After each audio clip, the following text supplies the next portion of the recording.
Chapter 231, PL 1975, permits the exclusion of the public from a meeting in certain circumstance, and whereas the public body is of the opinion that such circumstance presently exists, now, therefore, be it resolved by the Township Council of the Township of Sparta, County of Sussex, State of New Jersey as follows. The public shall be excluded from the discussion of an action upon the hereinafter specified subject matters. The general nature of the subject matter to be discussed is as follows: litigation, personnel, contract negotiations, miscellaneous legal advice. It's anticipated at this time that the above stated subject matter will be made public when deemed appropriate. This resolution shall take effect immediately. So just to be clear, we have these new sound things, and it's projecting it in the hall? They're not on. They're not. The system is not working. So we're just going the way that it always has. And we're sure that what we're saying in executive session is not being broadcast out there? Okay. Does that work? I mean, is it worth just running out, us talking and checking, because... And it seems like it's a little bit, the sensitivity is up a little bit, so if you whisper to people, it might be picked up. Okay, Neil, can you hear me now? Can you hear me now? I'm still talking. There you go, Neil. Testing. Are you able to hear us in the lobby, Neil? Okay. Sorry, I just want to make sure. At this time, I'll turn the executive session portion over to our acting manager, Neil. Thank you, Mayor. Thank you, Council. Good evening. So we got a few topics tonight I pinpointed for us to discuss in executive session. Really four. We'll see, how we get through this. Session. Is there a second? I second it. All in Okay. favor? Well, Aye. Aye. I don't know what these things. Take notice, action will be taken on the following items at a regular council meeting Tuesday, June 14th, 2022 in the council chambers, Sparta Township Municipal Building, 65 Main Street, Sparta, New Jersey. I'd like to make a motion to go back into regular session. So moved? I move Sorry. that we go into regular session. A second? I'll second. Okay. Kate, can we have a roll call, please? I'm here. Here. Here. Here. Here. Can somebody give that door closed? I think we'll hear better with the door closed. Thanks. Hopefully, you can hear me now, because we have a temporary system set up.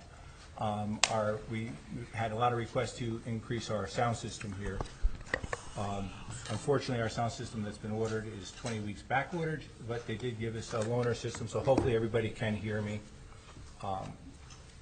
If you want, you can sit right in front of that white box over there. That, And no, we'll I'm blast joking. you out. Can we have everybody stand for the flag salute, please?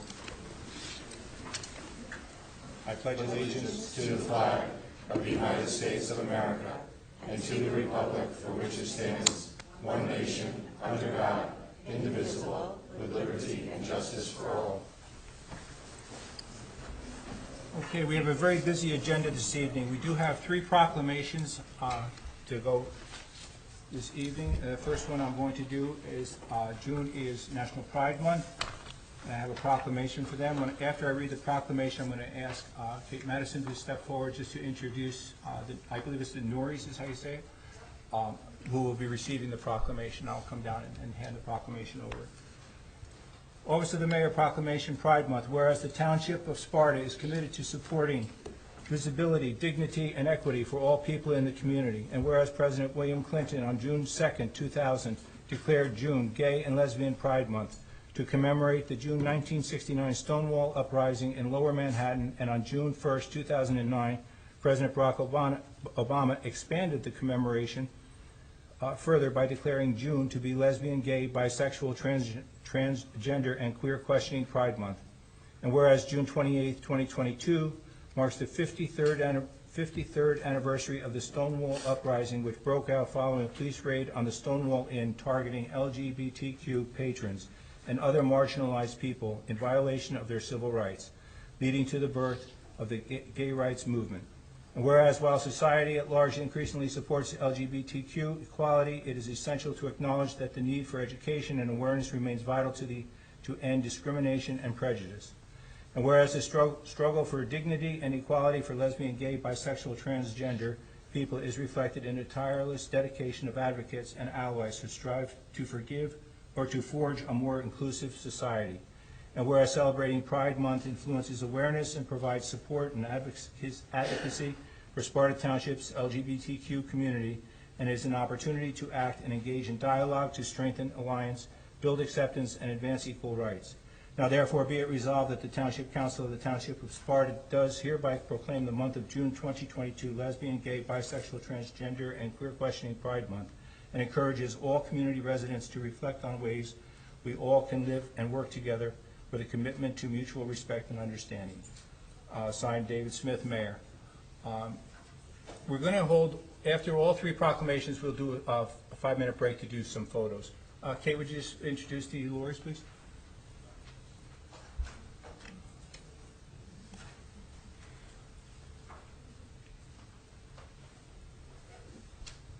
Hi, thank you, Mayor Smith, for reading the Pride I don't know if that's on. Is that one on? Should be on, yes. Pride Proclamation. It is now. Thank you so much. It was a beautiful proclamation, and thank you for all your support this month for Pride Month in Sparta. It's been a really great experience for everyone. Just here to read a little bit about the family that's here tonight to accept the proclamation, the Norrie family. As only one of many members of the Sparta Pride 2022 initiative, it is my very special honor to dedicate Sparta Township's 2022 Pride Proclamation to the Norrie family. Laura and David Norrie and their children, Emma, Jane, and May, have been Sparta residents for over 20 years.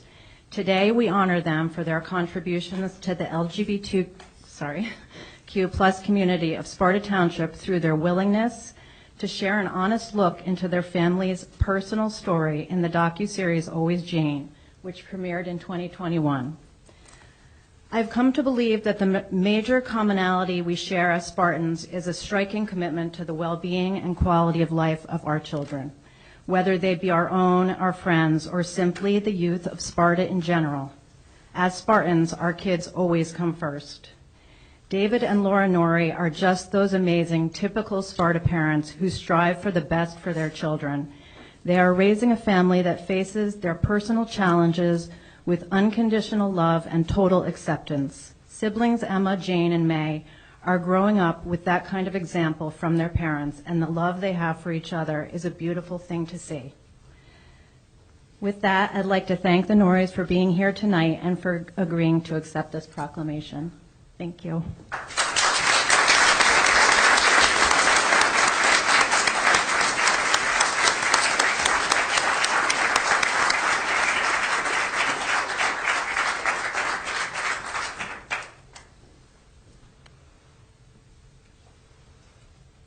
Thank you for coming. I really appreciate it. A lot of times we get these proclamations, we don't have people who can come, so it's really, really nice to have you here.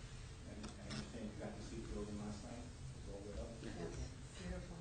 Good. Thank you for the proclamation. Oh, thank you so much. Thank you.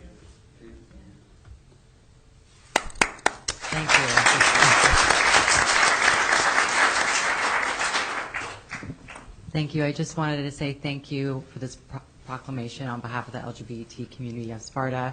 I'm very honored to be accepting it, and I'm very grateful to be living here in Sparta and to have amazing people here like all of you to help support our community. So thank you very much again, and I hope you have a great night. Thank you.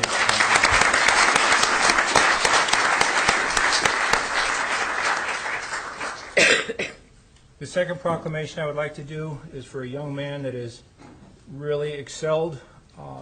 Town is very proud of him, and it's really nice to see our young people do it. It's for Connor McClellan. He attained the rank of Eagle Scout, and I was not able to make the service, so we decided to bring him here for a proclamation. At this point, I'd like to read the proclamation. Office of the Mayor Proclamation, Connor McClellan, Eagle Scout. Whereas the mission of the Boy Scouts of America is to prepare young people to make ethical, moral choices over their lifetimes by instilling in them the values of the Scout Oath and law. And Scouts achieve their ranking by fulfilling requirements in areas of leadership, service, and outdoor skills. And whereas the trail to the Eagle is very steep slope with only 4% of all Scouts achieving this highest ranking, that of Eagle Scout.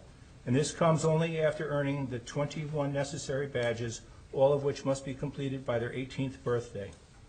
And whereas Connor McClellan, a member of Boy Scout Troop 276, has fulfilled all of the aforementioned requirements in addition to completing his Eagle Scout project, a project that encompasses all aspects of the candidate's leadership training and involves planning, development, citizenship, and eventual documentation of a project whose sole benefit is to the community at large.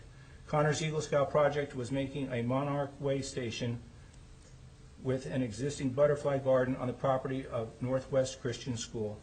And whereas Connor McQuillan is an exemplary member of the Boy Scouts and is deserving of the honor of being bestowed upon him, and serves as an example to the youth of Sparta through his high level of personal achievement, leadership, and community service, and we are proud that he is a member of our community.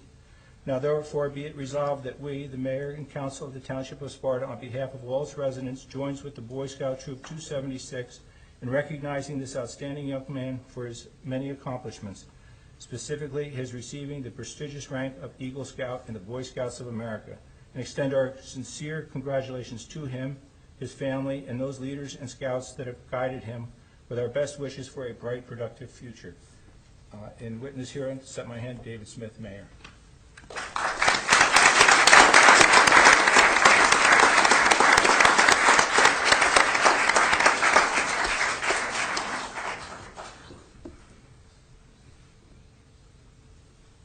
also like to give you a challenge point from Sparta Township. Above and beyond. You can't take this in your pocket. You take this. Yes. And thank you again.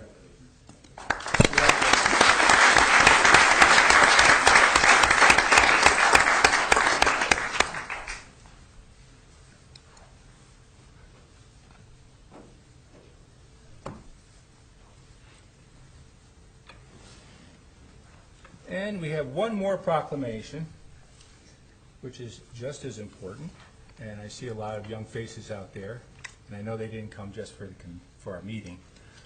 The Office of the Mayor proclamation for Sparta High School Robotics Team.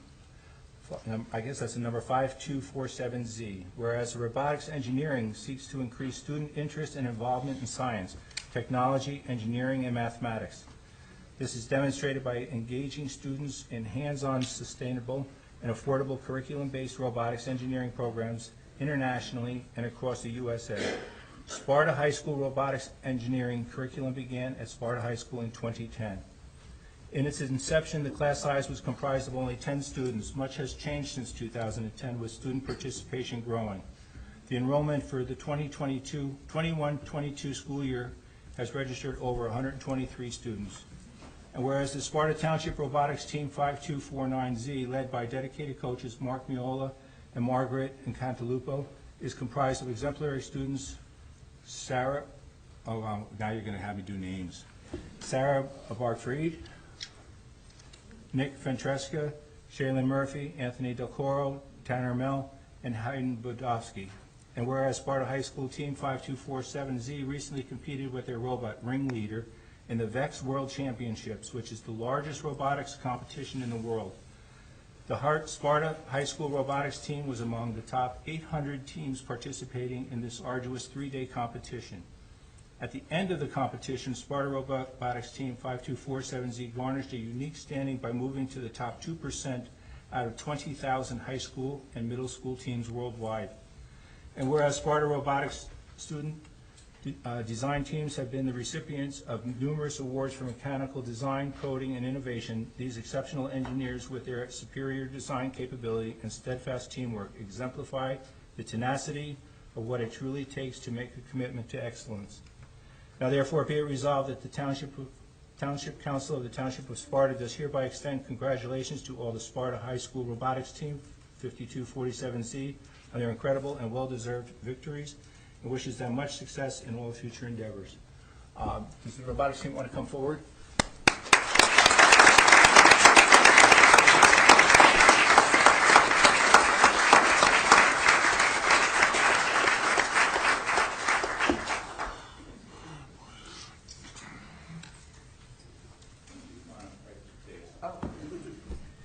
Right after this, we're going to take 5 minutes for some photos. You know their instructors? Yeah. Come on forward.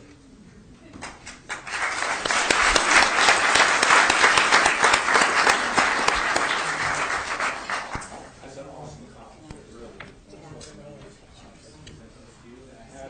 coins for each of you, because you all can't take home the proclamation.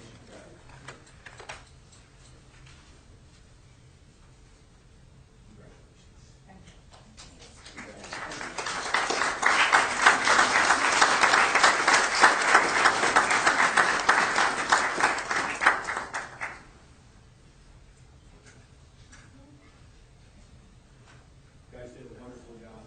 I am going to ask for a 5-minute recess, just if you want to take pictures. We have the robotics team up here now. It's nice with the symbol behind it. If anyone wants to take photos, after the robotics team, we'll call up the Eagle Scout, and then anybody who wants to take pictures of the proclamation of LGBTQ.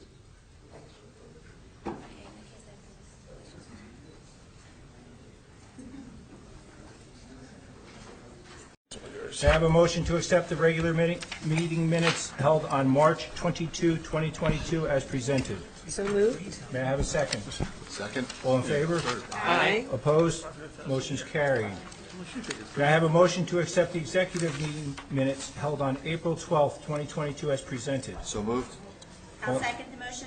All in favor? Aye. Aye. Motion's carried. May I have a motion to accept the special meeting minutes held on April 20th, 2022 as presented? So I'll move to accept the minutes held on 2022. May I have a second? I'll second. All in favor? Aye. Opposed? Motion's carried. May I have a motion to accept the regular meeting minutes held on April 26th, 2022 as presented?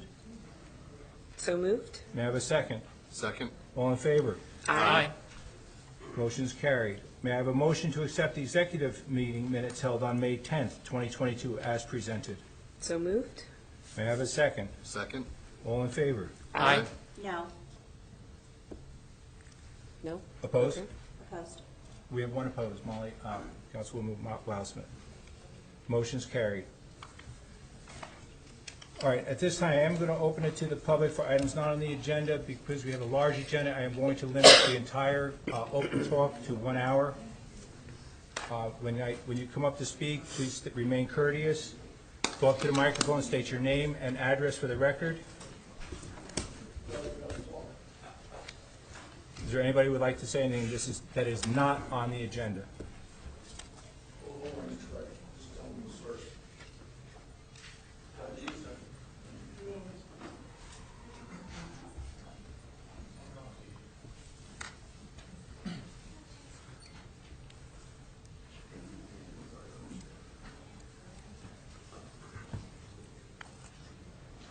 Would you please go to the microphone, sir? Yeah. And state your name and address for the record. George Kiriakou, 2 Alpine Terrace, Para, New Jersey. From 1973, I used to have the Sparadina. Everybody, he called me George from Sparadina. He can pronounce my last name.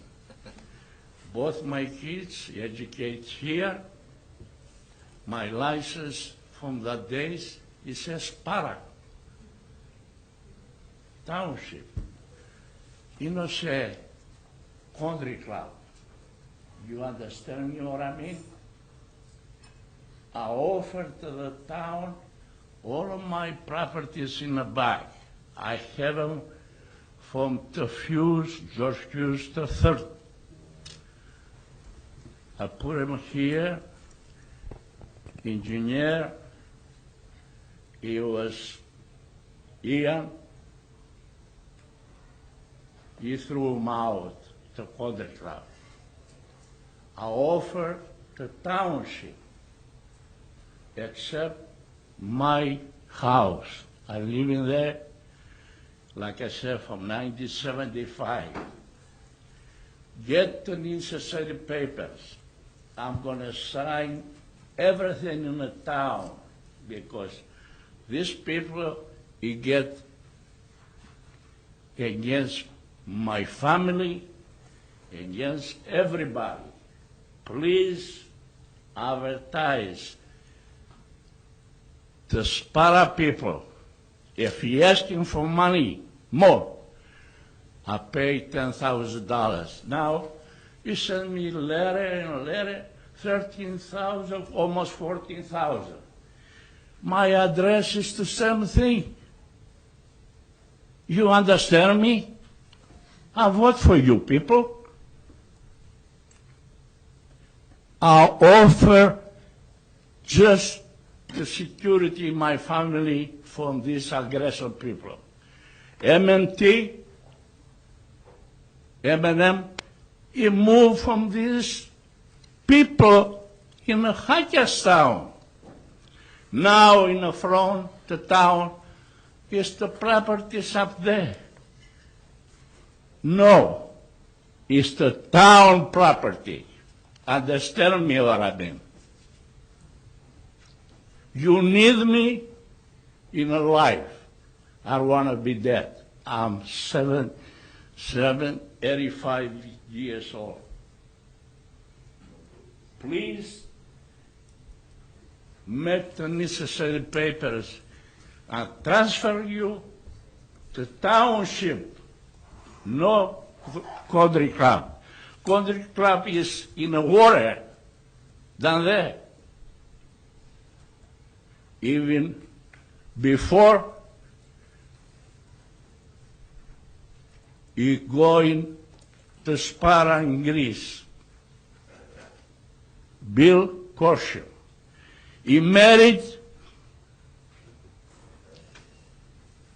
honeymoon in Greece. When he come, he must be someplace here before BC. West. Understand me, I'm in a situation because, like I say, I'm 85 years old. I broke my leg right there. What I needed from you, advertise in a paper. Before all it was reported he was here. Anything that happened, it was the next day. $3 million it cost the township. You know where? To junior high school. I was having customer, Tommy. He was in the board of the high school. And he was crying on me. Finally, I told him, go ahead. And he came someplace in the school board, and he find $3 million. You know what's the excuse? $3 million he was having in the closet. In the closet. The people's money. To you people and to generations to come. I offer to you, I repeat, you have to advertise in the necessary, in the papers. Call the FBI too, because George Fools, you know what he said to me? George, he was from Switzerland. Never, never, never going down there from these people. You understand me? He threw the good guy. Ian, we call it John. Billy, the general manager. I said, come on. My lawyers, forget it. I offer in the town. I give them to the engineer in the town. Every paper, I have the original. I have everything. I offer to the town for my security and my family. Out the crooks from Sparta. Out. You don't have nothing. The coffee, the time he threw out to Ian, Harry was out from the town. Now we're coming back. Why? Because the cream is in Sparta. You understand me? Through all the people down there. The office is from two old men. Bill Kosho, he have a honeymoon in Greece. I'm from there. Okay, sir, if you give your name and phone number, could you put your name and phone number My down? phone number You can is my son's phone number. put it right on the sheet, and we'll have somebody connect with you. Mayor, I'll reach out to George. We had a Could you? conversation outside. We know each other for quite some time. He knows my father, so I'll Sir. reach out. I'm afraid from these people. And that is the reason I said, you need them aside from the Sparta lawyers. You need outside. I was going up there to George Hood. You know what he said to me?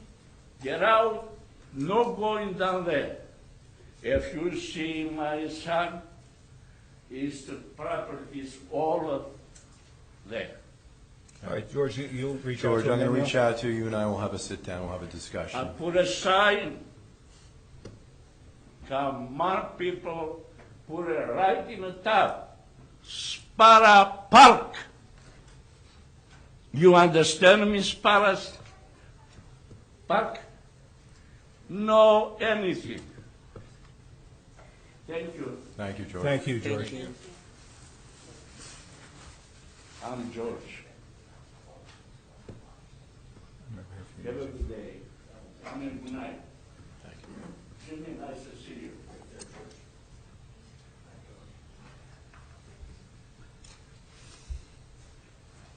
You tell me what you should make after Okay, to proceed. Yes, you may. Neil Clark, Springbrook Trail, Sparta. Just want to follow up on a couple of things that Sparta Responsible Development asked about, I'd say about 2.5 months ago, and just find out where we are with it, just get an update, because people have been asking me, and people are interested. First one has to do with, sorry. How's that? Better? All right. First one has to do with looking at a moratorium on future warehouses. So this would apply prospectively, not to the current application that's before Sparta, but one prospectively. Where are we with that? How soon can we expect to receive something? We can take a look at it. And today I sent every member of council, the State Planning Commission just came down with guidelines and recommendations regarding warehouses. There's a lot of, we're still digesting it. There's a lot of good information in there. So I commend that to everyone. Read it, pay attention to it. Yeah, I didn't send it till 5:30, so I'm sure you probably didn't get a chance to see it. But I think y'all should take a look at it, and I think it could help with, insight into, the moratorium. A lot of that stuff in there had been known way before, 2022. A lot of this was built probably back in 2020, 2019. So in any event, I commend it to you. I hope you'll consider it. And if you let me know, where are we with that moratorium? When can we expect to see it? I think our attorneys, believe it or not, I thought, spoke to the moratorium and said that we can't. However, we are concerned, and we have instructed the township to look at a capacity study in the properties that could be affected to move forward. Capacity study, what that is, it takes the acreage, it takes the wetlands, and all the other variables into play as to what could go there based on the existing ordinance. Once we know that, we know a little more how to proceed. Because this ordinance that you're referring to, 2101, has been in the planning for 5, 6, 7 years, if I'm not mistaken. And it goes through not only ordinance like that for property, has to go back to the planning board, and there's a whole process on it. We are doing the capacity study. Once that is complete, I would have no problem sharing that with you as to what the different sizes could be on the different properties, if that's the way they wanted to go. And then we'll have a way forward, a path forward at that point. So Mayor, I have a comment, if I may. Sure. So I was speaking to Angelo earlier, and I wondered, and certainly we know that if we rescind 2101, that we are not impacting the application that is currently before the planning board. However, if we were to rescind 2101, I think that in and of itself would create its own moratorium for us to then be able to have this capacity study take place in the meantime, and then 2101 could be rewritten and obviously renamed to be more appropriate once we understand the results of the capacity study. I don't know that it's appropriate for our colleagues that are on the planning board in the room to be part of that conversation because of their conflict being a member of the planning board, and Well, I thought we could have a healthy conversation. Well, no, if you're gonna bring that up, I want to get Angelo. Sure. Something that would not affect the current hearing, Right. but would affect stuff moving forward. I shouldn't have to recuse myself from that. You shouldn't have to. My concern is you have an application pending before the board. Anything that could be perceived, if this discussion runs adrift from that would be my concern as counsel.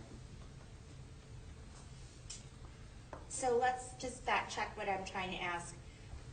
If we were to rescind 2101, have a capacity study happen, and then rewrite it appropriately with and then what we're doing is we're preventing another application and another warehouse. So we're going to stop the bleeding, but that current application is still going forward, and then that's a whole different. So, if I may, I'm not commenting on the application, but I'm going to comment on the ordinance. 2101 has been around for 65 years. You can't rescind you can't rescind the entire ordinance. If you wanted, I think what I'm hearing you say is you want to rescind the changes that were made to the ordinance. You can't pull back the entire 2101 is ordinance. simply the changes. It's only been around since January of 01. Well, the ordinance that was there ahead of all of that In 1984. has been there for a very long time.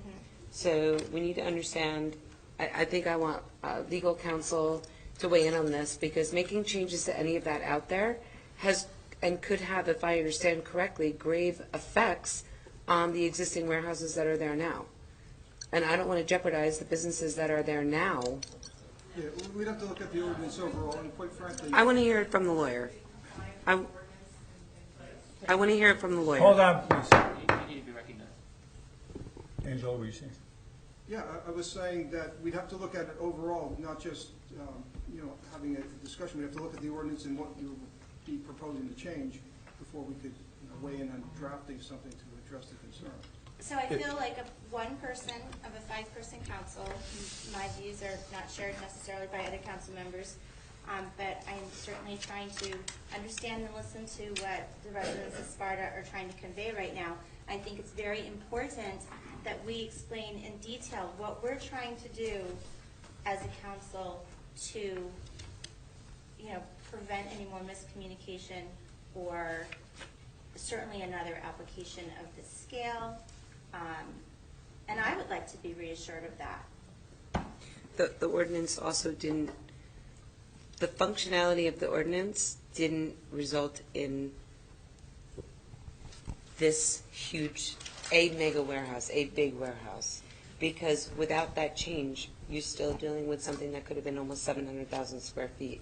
And So I this is think a it's great- bigger a than great that. Public discussion to have, right? So we certainly are in safe territory, Angelo. Please tell us if we're getting into dangerous territory.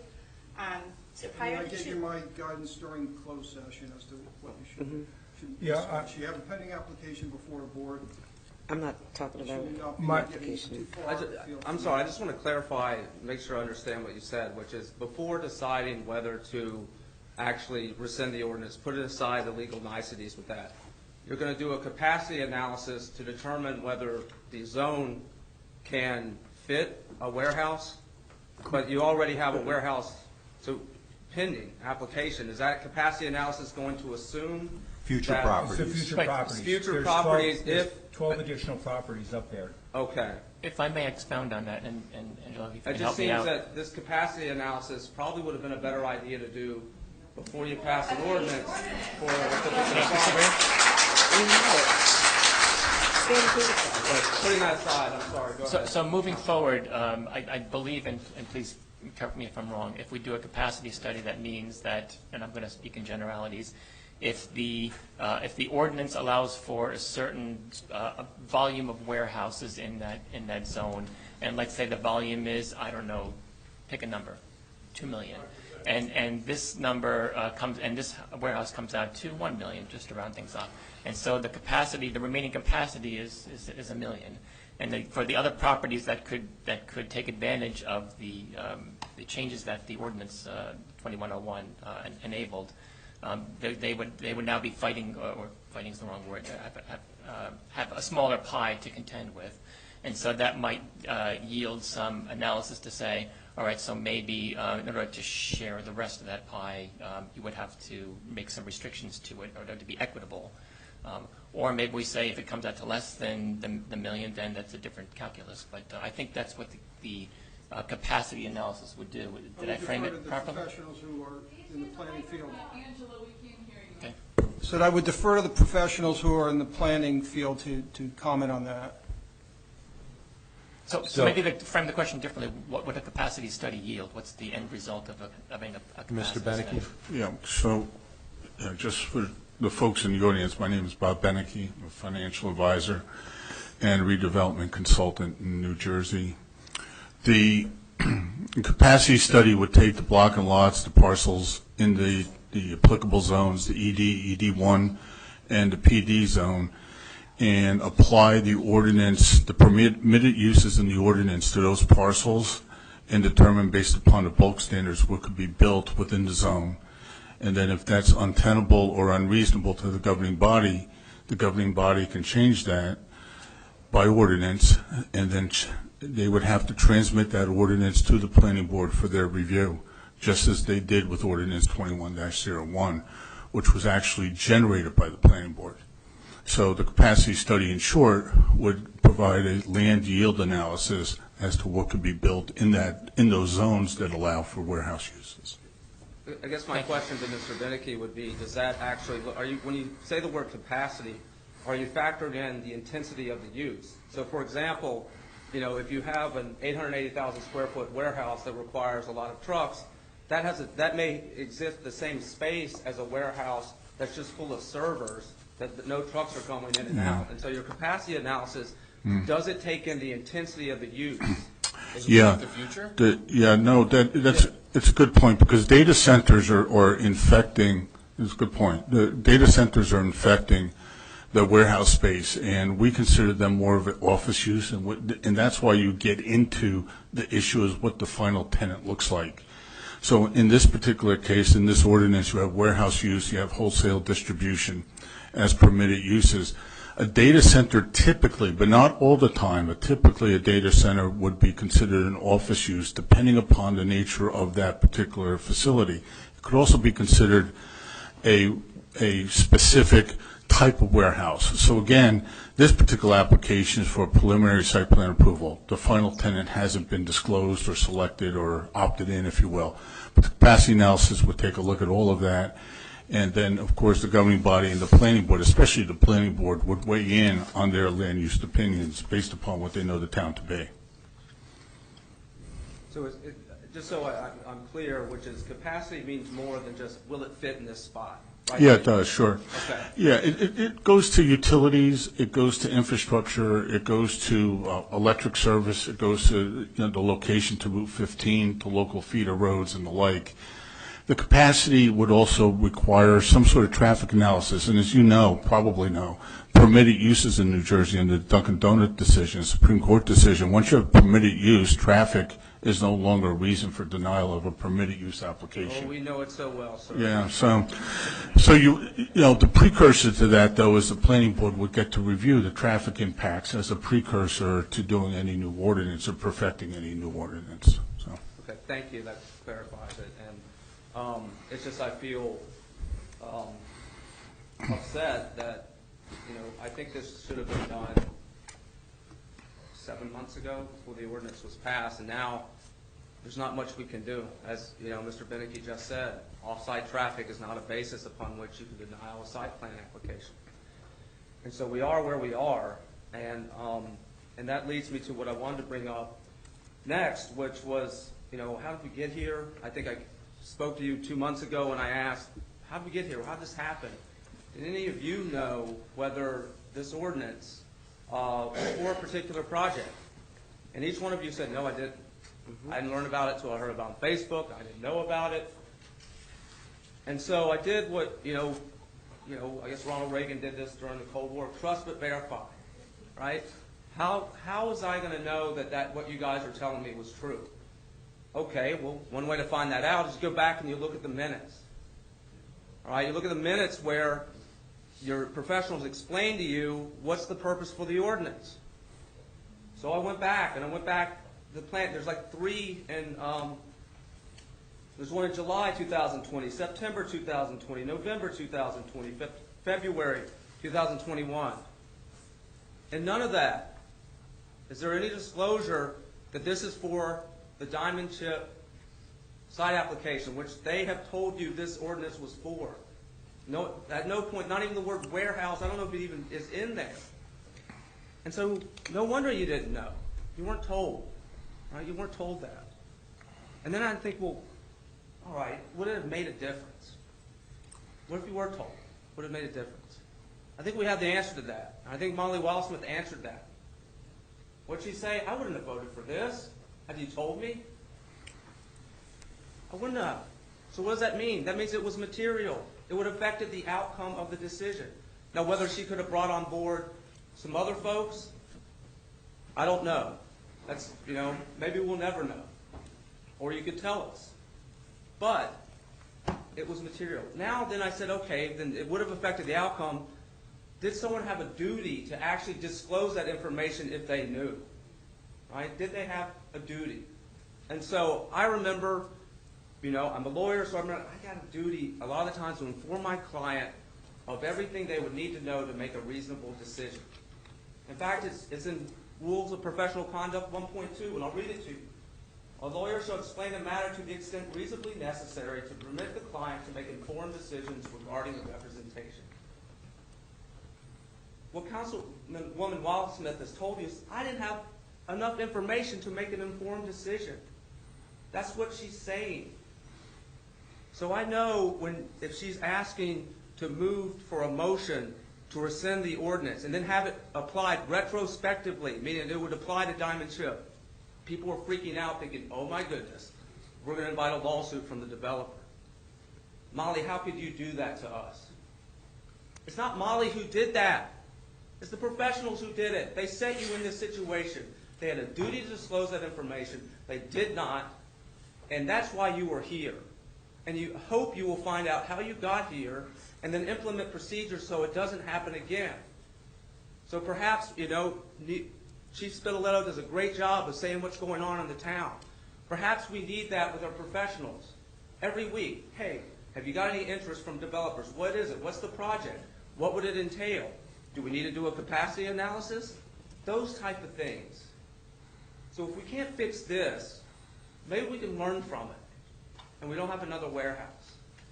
And you maybe can build back the trust that unfortunately you've lost. Thank you.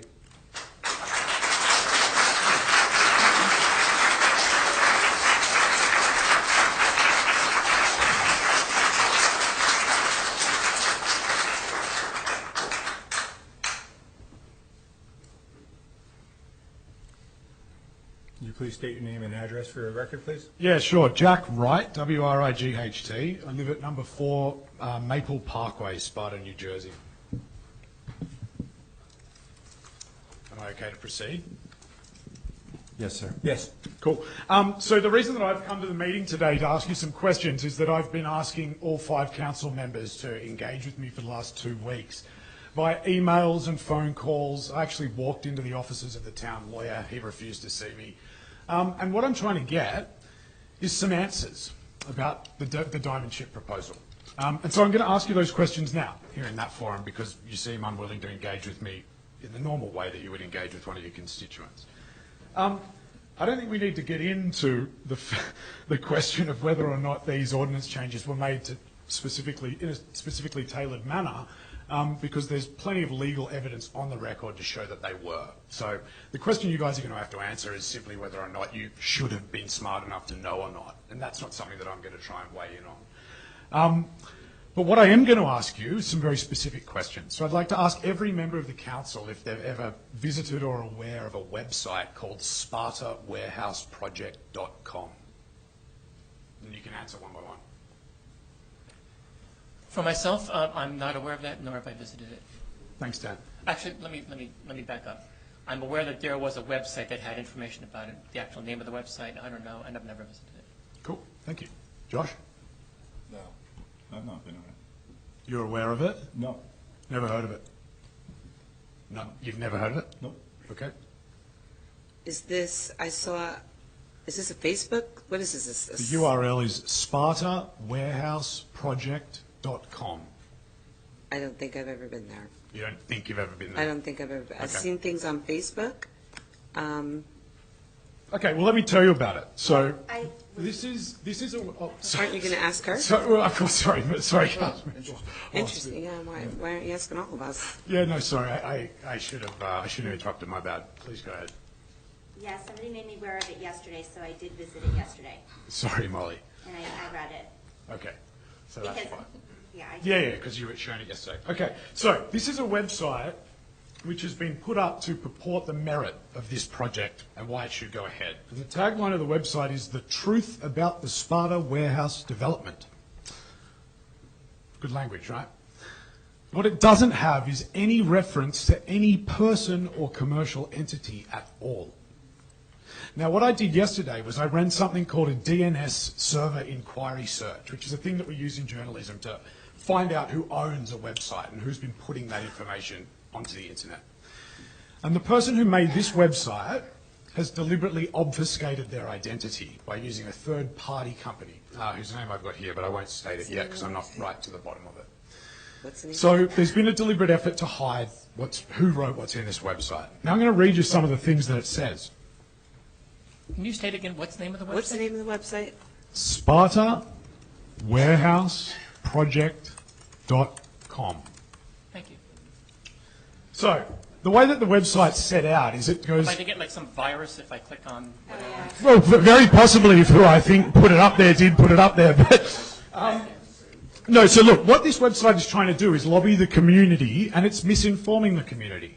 So you'll see in there that there's one section that deals directly with the issue that we've all been discussing tonight. It says that it is a myth to say that the ordinance changes made this a permitted use project. And the way that it explains that it's a myth, I can't believe this, is that without attribution, it quotes C.B. Richard Ellis, the largest US property developer listed on the SPX 500. So I'm friends with the CEO of C.B. Richard Ellis, Rob Blaine in Asia. So I rang him today and I asked him if they would ever allow their name to be used on a website like this. And he said no, of course not. And he referred it internally for them to get it taken down. So we need to get to the bottom of who's out there anonymously spreading misinformation about this project and calling it the truth. And you guys, I'm very pleased to hear that you guys have had nothing to do with it. And of course, I'll trust but verify that, to borrow my learned friend's language from earlier on. Okay, well now, just to clarify, I just went out there, so now I know about it. So I'm Yeah, no, out of here course. right now. I mean, There's yeah. smoke coming from the back of your... Don't say. Yeah. The one last thing that I wanted to just ask all of you guys directly. It's just a simple question. It's not legally binding. Do you think that this project is a good idea? Do you want to start, Dan? I don't want to comment on the specific application. Do I think the ordinance was a good idea? The answer is no, because I voted against it, and my position hasn't changed. Yeah.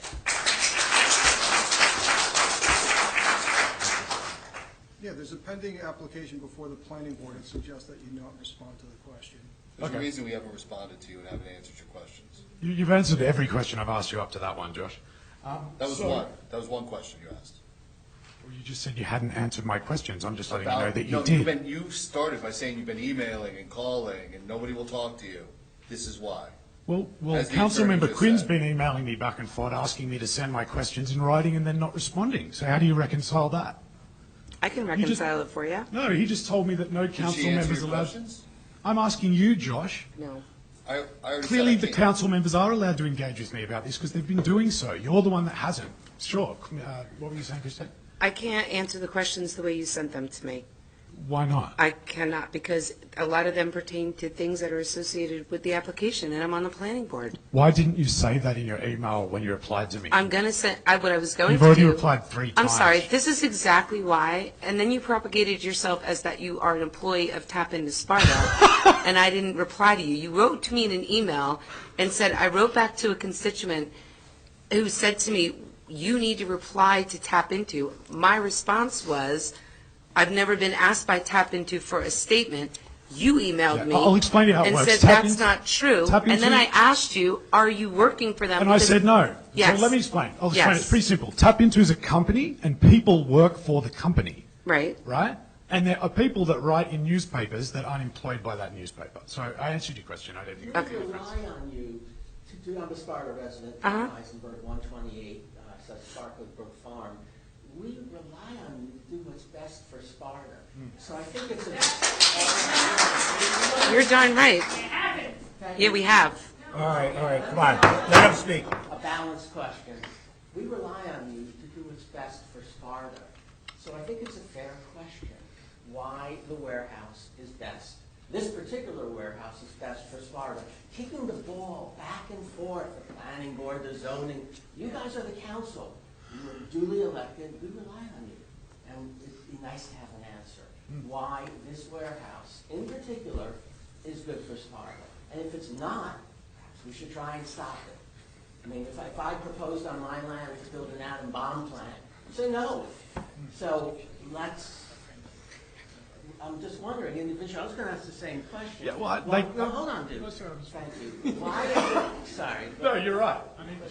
It gets too heated. Just why is it good for Sparta? Please tell me. Yeah, why can't you tell us? The same response that I suggested to the governing body before, is that there's an application pending before a planning board. The governing body can't be seen as influencing or trying to get involved with that pending application. So on that precise point, it's a really good opportunity to talk about the black hole, which is the zoning board pointing at the planning board and the planning board pointing at the zoning board. So I attended the zoning board meeting on, I think it was Wednesday last week. It was one evening last week on Zoom. And they recognised and memorialised the decision that was made at the previous meeting where Anand Dash and Neil Clark's requests have the definitional parameters of what is and what isn't a warehouse discussed was rejected out of hand. They weren't allowed to say anything. They were told that the zoning board will not be engaging with the matter. And then they stated that again on Tuesday night. They said the planning board has taken that under their jurisdiction, and so we will not be taking any role in this any further. But as you guys all know, when you come here to planning board meetings, and you saw the way I had to carry on like a wally to get a question when I was here last time, like you come to the planning board meetings and they tell you have to take that to the zoning board. So this is called a regulatory circular reference, and it's being deliberately taken advantage of by the people that are proposing this project. Now I understand that there's conjecture about who those people are, and I've got my views, but they're not relevant, right? But it's very clear that they are taking advantage of this circular reference, and so you as elected officials must not enable them. You must insist on public review. We vote for you to put you in those chairs to protect our community from this sort of predatory development, and you've been asleep at the wheel. And this is your opportunity to stop it, and if you do not do it, shame on all of you. Anyone else? Please step forward to the microphone.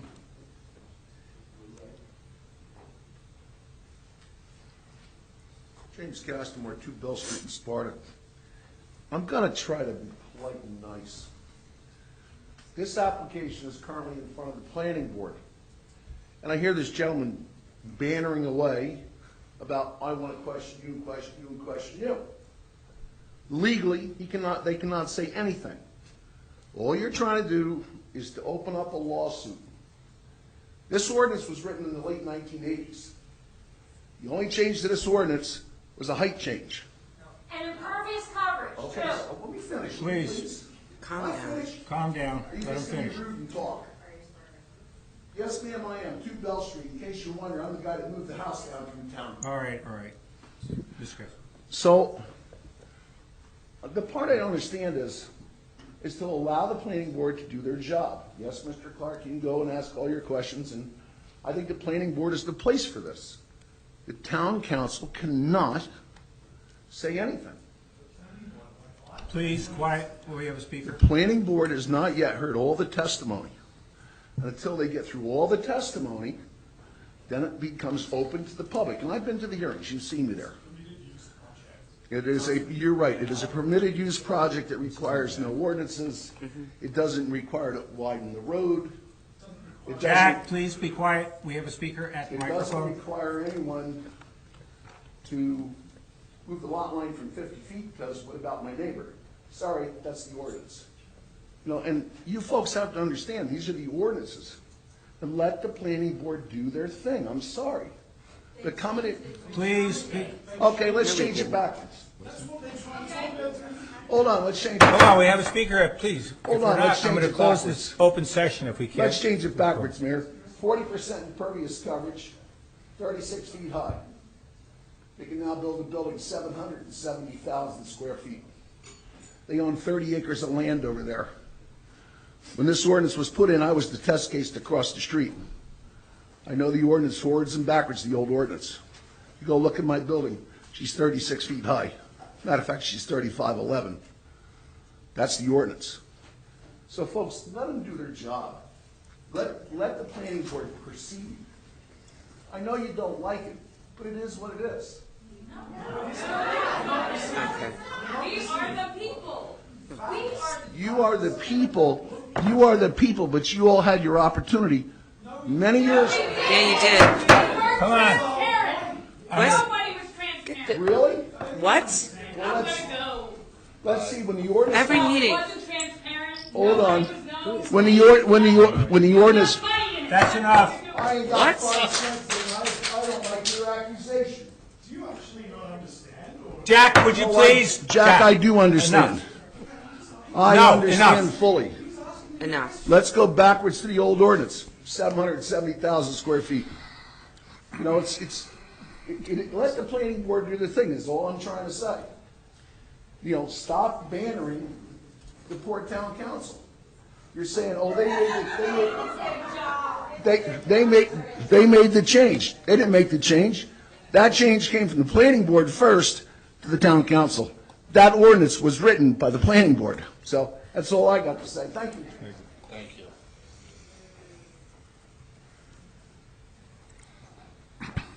Daryl Savage, 18 Hilltop Trail. Just want to point out to Mr. Castamore that 2 of the planning boards sit on the council, and that is why we come here partially to let our views be known, because this is an opportunity to talk to the planning board, because 2 members serve here on the council. I've heard that the Economic Development Committee has decided to form a letter stating their opposition to the Diamond Ship project. I heard, I believe, Councilman Hertzberg, that you canceled the meeting on Wednesday where this was going to come forth. I'd like to know if you and Jerry Murphy are going to recuse yourself from that letter if it comes through to the council. Well, the whole committee hasn't weighed in on it yet, but when they do, those members will all vote on it. And what will you do? Will you vote, or will you be like the lawyer for Laddie Clark and Ryan says, who says you shouldn't weigh in on it? So will I take the lawyer's advice so we don't get the town sued? Yes, I will probably do that. Okay, and what about Jerry? Because he's gotten sued over that before. Will he take the lawyer's advice, or will he just... For Jerry. Okay, well, somebody has to watch for Jerry. Thank you. Anyone else?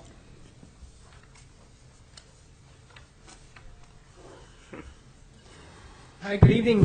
Dean Blametti, 15 Waters Edge.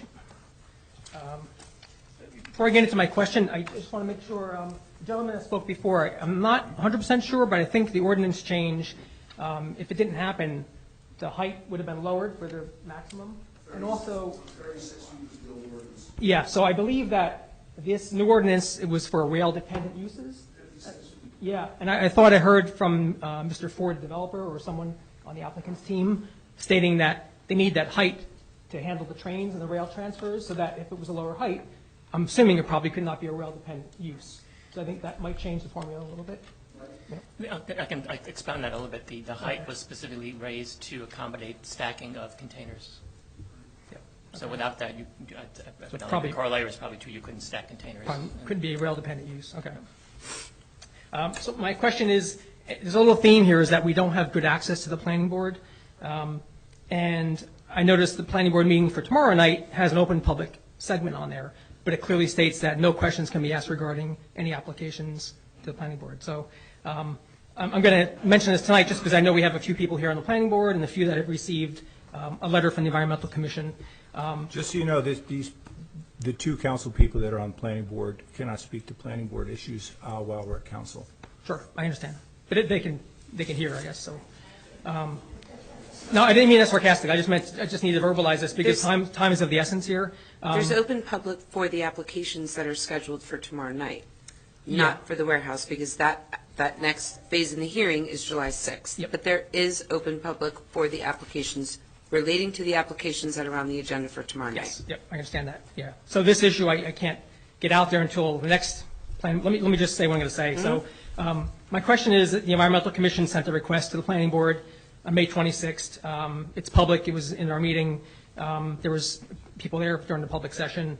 And the request was that the township consider commissioning an independent professional analysis of the environmental impacts because of that project. And if possible, use the escrow funds from the applicant. And mainly because the applicant is coming forward with environmental specialists and claim they're experts. And in the meeting a month ago, we heard loud and clear, they revealed that there's some questioning around the rigor of the environmental impact statement. So the testimony has already begun a couple weeks ago now. They've already started introducing the environmental testimony. And it's going to continue on July 6th. So there's no other forum for anyone or me to ask, is there any action on this? If I wait until July 6th to ask the planning board at the end of that meeting, the environmental testimony from the applicant is going to be much further down the road. And we need to have, if we're going to do it, we need to have an environmental expert on behalf of the township who's independent. Maybe they'll say this is fine. If that's true, that's true. But the request was that we hire somebody quickly to start looking at this property and that they're an independent, objective source so that they can then maybe testify on July 6th or postpone the month, but at least be out there, not wait till everything's said and done, and then say, by the way, we want to get an environmental expert up here. Who was the expert witness behind the report that the Environmental Commission gave us? Sorry? Who certified or approved the Environmental Commission report that was submitted to the planning board? No professional did that. Yeah, as you well know. So was that just Googled? Was that just Google stuff? Where did that come from? Yeah, it was totally Googled, Christine. It's ridiculous. Excuse me, that's well, who disrespectful. approved it? I'm saying we need. Environmental isn't Commission the time approved it. the time for the professionals is before the report, right? Well, that's actually on one of my budget questions for later. Is we need to have that capability like we have all the other. Understood, but it also we have the other thing not to look at. I'm not talking about this application in general. It's not just the professionals that are there for the applicant. The township has professionals there as well that have also done reports. So I don't want to give anyone the wrong opinion. We have the report that the Environmental Commission gave us that we've looked at. Right, that's going to be discussed. But regardless of the application, I just want everyone to be aware. It's not that an application comes in and an applicant comes into the planning board. Any applicant throws down their testimony and we just go, oh, okay, that's good. No, we have professionals on our staff that have done reports, that have gone through everything. This will all come out in testimony. I don't want you, to think, because we have all of that from our professionals as well. I think you should reach out to Tom Collins with regard to your request. Actually, the request, I did see the letter. Yeah. And it is. Did that go to the planning board? Yeah, it went to the planning board, it went to Tom Collins and Drew. It has, we can't act on that, if I'm. I understand they have to request it, then you can do it like you did traffic study. No, it's different. Was there a letter that was sent to the council? It was sent to, no, it wasn't sent to the council in general. We got no request. With the request from us went to Mr. Mayor, Mr. Town Manager, and Planning Board Attorney, and Planning Board Chair, and then it's going out to the Planning Board members. It's the planning board is the one that has to do that. Yeah. Did you get a response, Mr. Boomlenny? No, We not sent yet. it through And I've to the asked our planning board. secretary, and there's been no response yet. I'm just worried that that's 2.5 weeks, the clock is We ticking. can't do it, and I forget what the reason was. We can do a traffic study, we can't do, maybe you can help me, Mr. Beneke, we can't do an environmental, as planning boards. Yeah, the town can't do an environmental assessment of a pending planning board application. Now, the engineer and our other professionals can weigh in, and if Stan, CP Engineers, requires extra help, if you will, from EcoScience or whoever it may be, he can certainly subcontract or get the planning board to entertain or engage that person or party, but we're not allowed to do that. Remember, one of the issues that we're looking at with the traffic is the impact pursuant to some other issues, the township in general, and some of the county issues as well. My understanding, though, is that it upsets me a little bit that we're doing a traffic study, and that didn't take a lot of effort to get that done. And what we heard earlier, and what we all know, is that the traffic study is probably not going to be a reason to deny this. Whereas if we find serious environmental issues with our aquifer or with other things, we can then get involved in the DEP process. And that's where we can weigh in and say, look, we have a study. It has to go before the DEP anyway. Isn't it still going through an environmental inspection? That was my understanding. Yeah, The applicant is doing one more study. They're doing a mounting study, I No, believe. It has to go through the state. The state, actually, right now, the state permit is on hold. It's paused. It's stalled, basically, because it's deficient. But they're now in the background. The applicant is going through and doing lots of other legwork and studies and things. If the DEP knows that we have concerns and that they're legitimate and we have an environmental services firm outside that's independent, that would strengthen the case for DEP to study this more carefully. It has to go through them for approval anyway. Yes, Stan. Just to provide some clarity, the application has some environmental analysis done by the applicant. The board's professional engineer, Dave Simmons, is a hydrogeologist among other credentials. So stormwater, all those things which we regulate is entirely under his purview, and he's addressing that. The application is subject to a variety of DEP permits and approvals. They have, I understand some of them have been started from an application standpoint. I don't think they've gotten any permits as of yet, and they have yet to apply for others. So a condition, if they're approved, would be that they can't come back for their subsequent review until they've secured all their DEP permits. So that's the sequencing of the process. But you do have a board professional, Dave Simmons, who I can tell you has credentials on the hydrogeology and stormwater, because those are the things that Sparta Township regulates. We actually have our own ordinance. If you recall, DEP delegated that to the towns to enforce and regulate. We've adopted the ordinance, the model ordinance they created, so that's applicable to all projects going forward, including this one. So again, the DEP, though, reflects and respects what the planning board shows as concerns and what the environmental commission does, and also what other experts would show as concerns. I don't know how to address that. DEP receives applications for permits. There are certain things that you are required to obtain either a general permit or a site-specific permit in order to do things. The application needs to be made to DEP or the supporting documentation, and you have to go through the process. So the planning board doesn't get to choose what environmental approvals are applicable. Those are the DEP regulations. Right. I'm saying the DEP, though, looks at the collection of data. I know that because I've been in touch with the engineer and the project manager who's overseeing this application. When DEP is considering an approval, oftentimes, depending upon the particular regulation, oftentimes their preliminary decision is published or they share a draft document as they're processing the application, and the town has the opportunity to weigh in with whatever comments. But that would be after application is made to DEP, after technical information is submitted, and let's just say DEP's gotten to a draft conclusionary point, then they'll share that draft conclusion in the form of a draft response. That's where they'll solicit input from anyone. Yeah, including the public. Yeah, including the public. Including the township, including the county, and stuff like that. Yeah. This is just, our resources here are precious. I mean, if we start curing our environment over the next few years, in 5-10 years, I mean, we spend so much money and we have experts on so many other things, and you see it in the budget, and we'll talk about it later. This is one thing that we don't have a good resource to go to in cases like this, Christine, where, yes, the Environmental Commission does do research. We do use the DEP data. We use Highlands Council data. We use lots of other sources, and they're all actually documented in that report, and also in the letter that came out the other day. They're documented in there.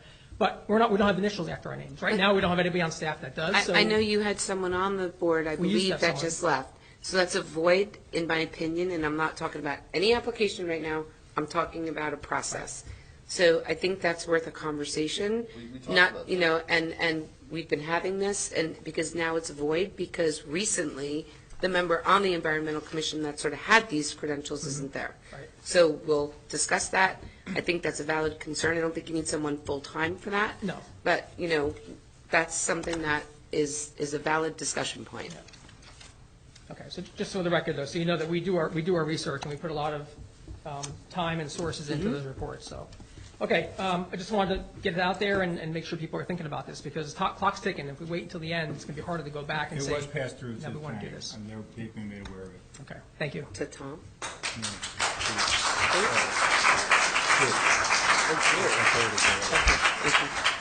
Is there anyone else, because we're running tight on time, we have about another 5 minutes.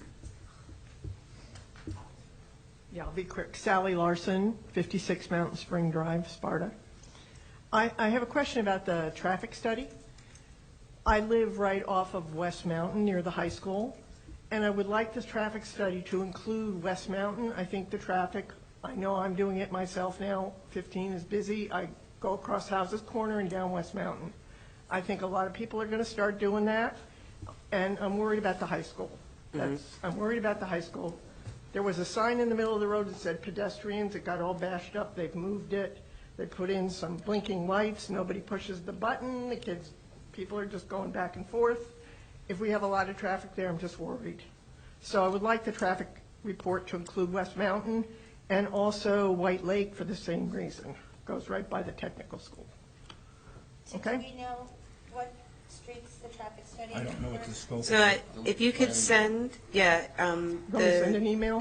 If you don't mind. No, I don't mind. That we could send to the chair, Okay. because I think he's coordinating the traffic study. The scope of the current traffic study that Neil commissioned is and revolves around the current site of the warehouse. It can be expanded if you wish, of course. West Mountain Road probably has been studied 30 times over the last 50 years. I mean, sure. Yeah. And same thing with White Lake Road. When the soccer fields first went in there in 1980, 1979, that whole street was studied time and time again by Dykstra and others. So, sure, we could do that, sure. Okay, thank you.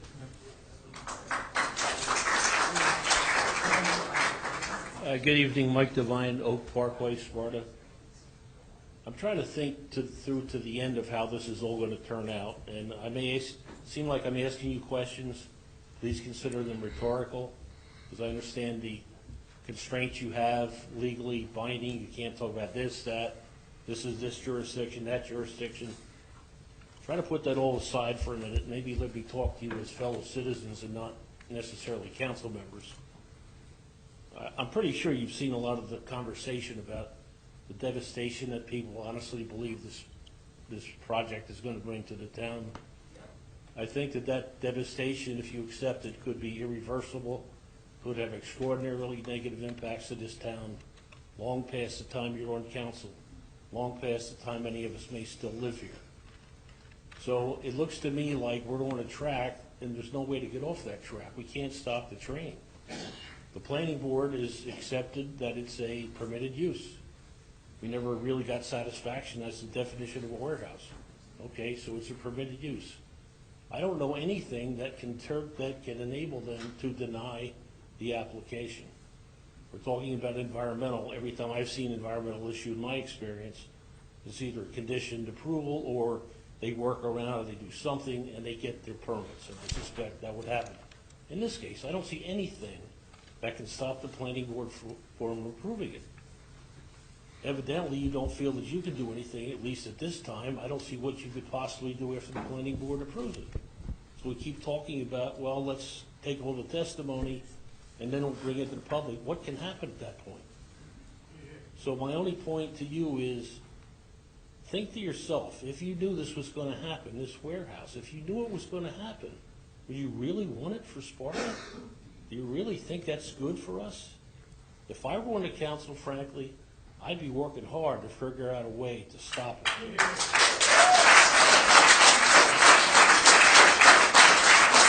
So, I understand the position you find yourself in. I respect all of you. I really do, and I appreciate what you're doing. But don't lose sight of the fact. I don't want to say hide behind, but don't get trapped in all the bureaucratic stuff, because it all makes sense and it all constrains you. To put yourself 10 years from now in Sparta, do you want this to be your legacy, to have this situation? Thank you very much. All right, we've been a little over an hour now, so I'm going to have to close it off at this point. We will have another short open session towards the end of the meeting. We still have an awful lot to cover, and it's already almost 8:30. At this point, I'd like to manage. There'll be another open session at the end of the meeting. Well, there'll be one more open session. I'm going to limit the time on that also, but there will be one more open session. At this point, I'd like to have manager's report, please. Thank you, Mayor. Thank you, Council. Thank you, everybody here for joining. I do want to start out by turning the floor back over to Mr. Beneke, because the Council here has had the opportunity, and they took advantage of it, to hear Mr. Beneke on some of the history behind this ordinance, our master plan, and it's educational. I only think it's important for the people here to hear that as well. Mr. Beneke not only is very adept and experienced at this, but he's been a long-time township resident as well. Not as long as I, but close to it. I'm a little bit older than you, you're saying, right? Yeah. Yeah, so explain what sure. you discussed with the council. So, yeah, sure. Just for the record, I was engaged, our firm was engaged, as we normally are, in difficult issues with respect to the closure of the landfill. And when Mrs. Spitaletto asked for some help and guidance as his first year now concludes, about first year as manager, with some financial issues and now this warehouse matter, I said, sure, of course. And just for the record, we're not charging anything for that at all. So we have no skin in the game. Just call balls and strikes, right? So in 1984 was the last time Sparta Township adopted a master plan. That was the last full-blown master plan in the municipality. Probably should do one again. The reason you didn't do one in the interim, you did a series of master plan re-examinations. Yeah. Just if we've had the conversation, I would be grateful if you could speak to our residents. Yeah, sure. If you're trying to help the residents understand, it's probably better if they're seeing you. Sure. Josh, we're doing the master plan. Just move the chair around. There's big white things in my way. So, in 1984 was the last time that the master plan was adopted. That cemented the ED zone in Sparta, probably because an economic development zone in suburban New Jersey is very, very unusual, especially in rural suburbia at that time. If you look at the master plan at that time, the projected population of Sussex County was between 180 and 200,000 people today, looking forward. Today, Sussex County, depending upon the census data that you look at, whether it's ACR or whatever, hello over there on your cell phone. When you play it back, just make sure that my name's B-E-N-E-C-K-E, spell it right, okay? Got it. So in 1984, that's when the last master plan was adopted. Probably should be readopted again, folding in all the master plan examinations and updates over the last 40 years or so. There was a series of updates to the master plan revolving around the town center and revolving around some of the White Lake Road field improvements. And I guess it's called North Sparta Commons or something of that nature. In addition, there was a lot of focus on affordable housing. The affordable housing and COA edicts throughout the late 1980s through basically today has consumed a lot of the work that Sparta has done, and rightly so. So in approximately 1997, the ED zone was further defined. That zone was further defined through a master plan update, and it coalesced most of the bulk standards in the current ordinance, in other words, prior to 2101. Then you had an initiative, because the ED zone, that's the economic development zone, and the companion zones, the ED1 and the PD zone, did not generate a lot of economic development. It was almost nil. Mr. Castamore does have a warehouse out there. Obviously, you have the new ShopRite shopping center. But save for that, there wasn't a lot of rail access and there wasn't a lot of warehouse or distribution facilities.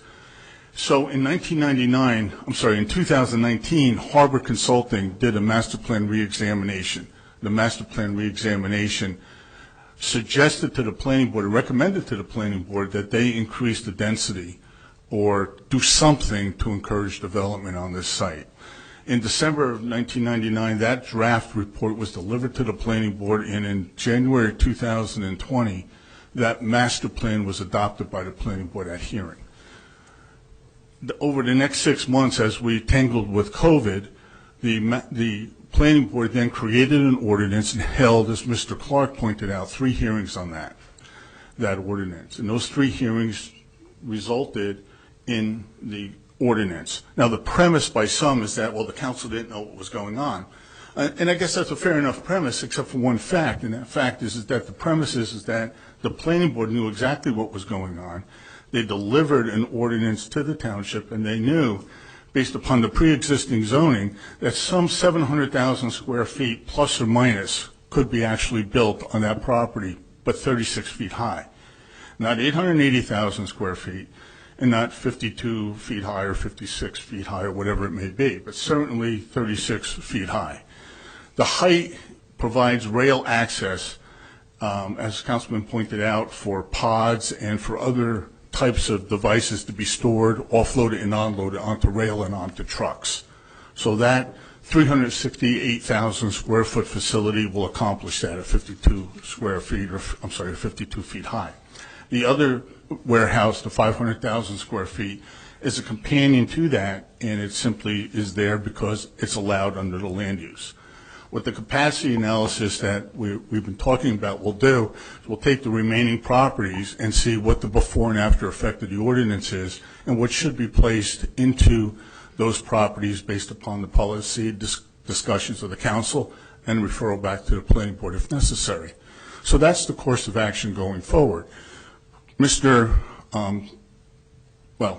All of the attorneys, including Angelo, has actually opined that we can't talk about the current planning board application, and we can't. And the reason being is that prejudices the application. It's just that simple. But going forward, that's what we're going to do. But the premise that the council didn't know what was going on, and again, it's fair enough, but at the same point, it just didn't come out of thin air and drop down from somebody's office and say, here, adopt this. Harbor Consulting created it in 1999, a full year and a half prior to the adoption of the ordinance, and then there was hearings on it. Whether or not people were informed, whether or not people knew, it was done like that. And you can get those documents. They're public. You can open those documents. They're public documents. So, and you can see the minutes. It was 2019, not 1999. I'm sorry, 2019. I'm sorry, I keep saying that. That's right. It's aging myself, I think, you know.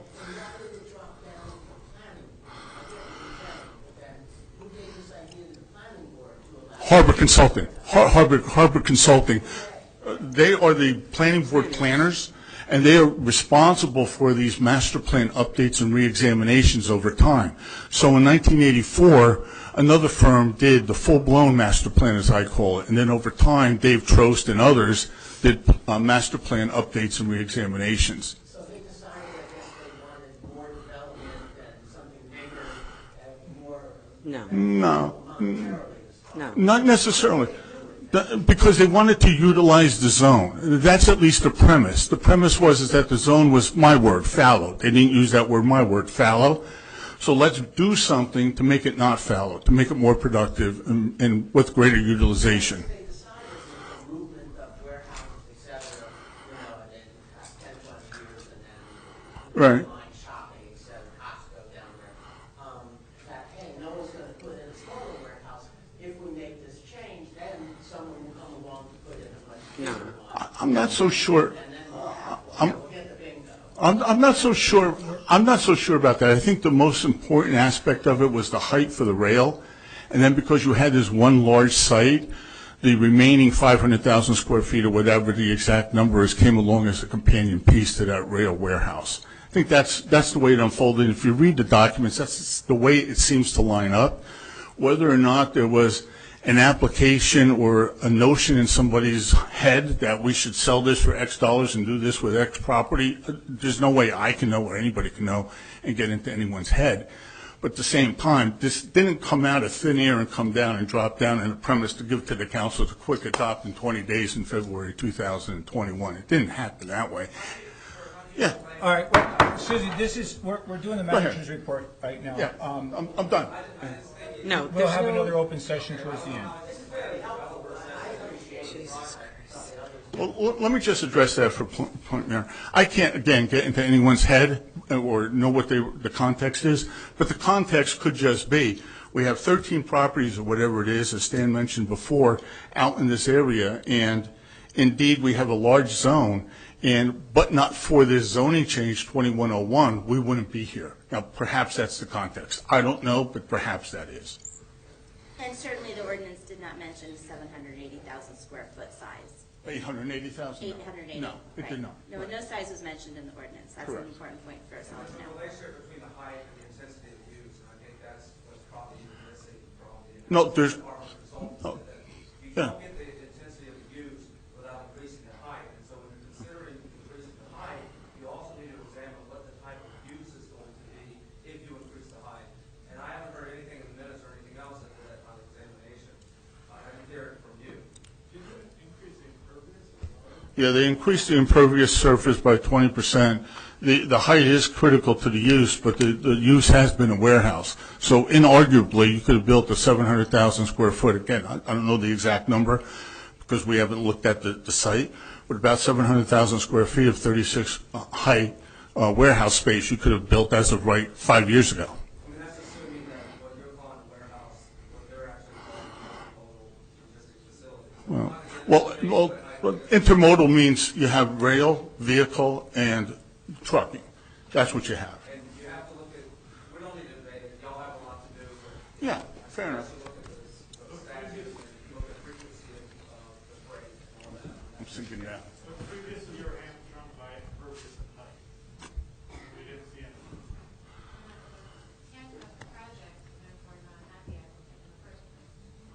But then you wouldn't have an ED zone because it would lay fallow, according to the harbor's logic. That's the only counterpoint, is that without a modification, you'd have nothing there. And the purpose of an economic development zone is to create jobs and commerce. Well, same point, yeah. Could have built that same thing on the same property, like 30 other properties, all 20 feet. But they didn't come in with an application. 36, no, because the property allowed. They allowed them to go to 900,000 square feet. Yeah.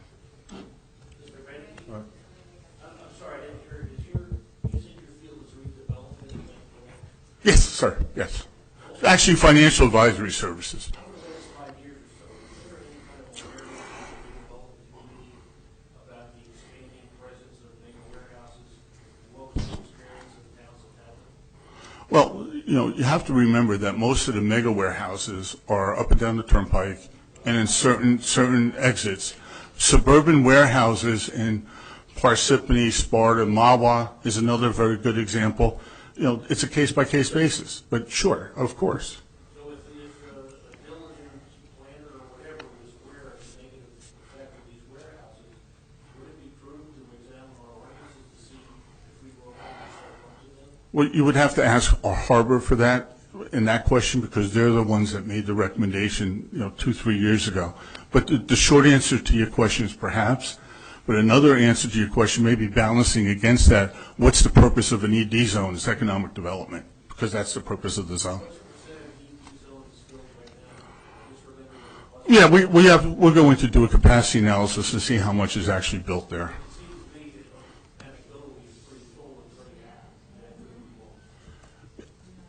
That one.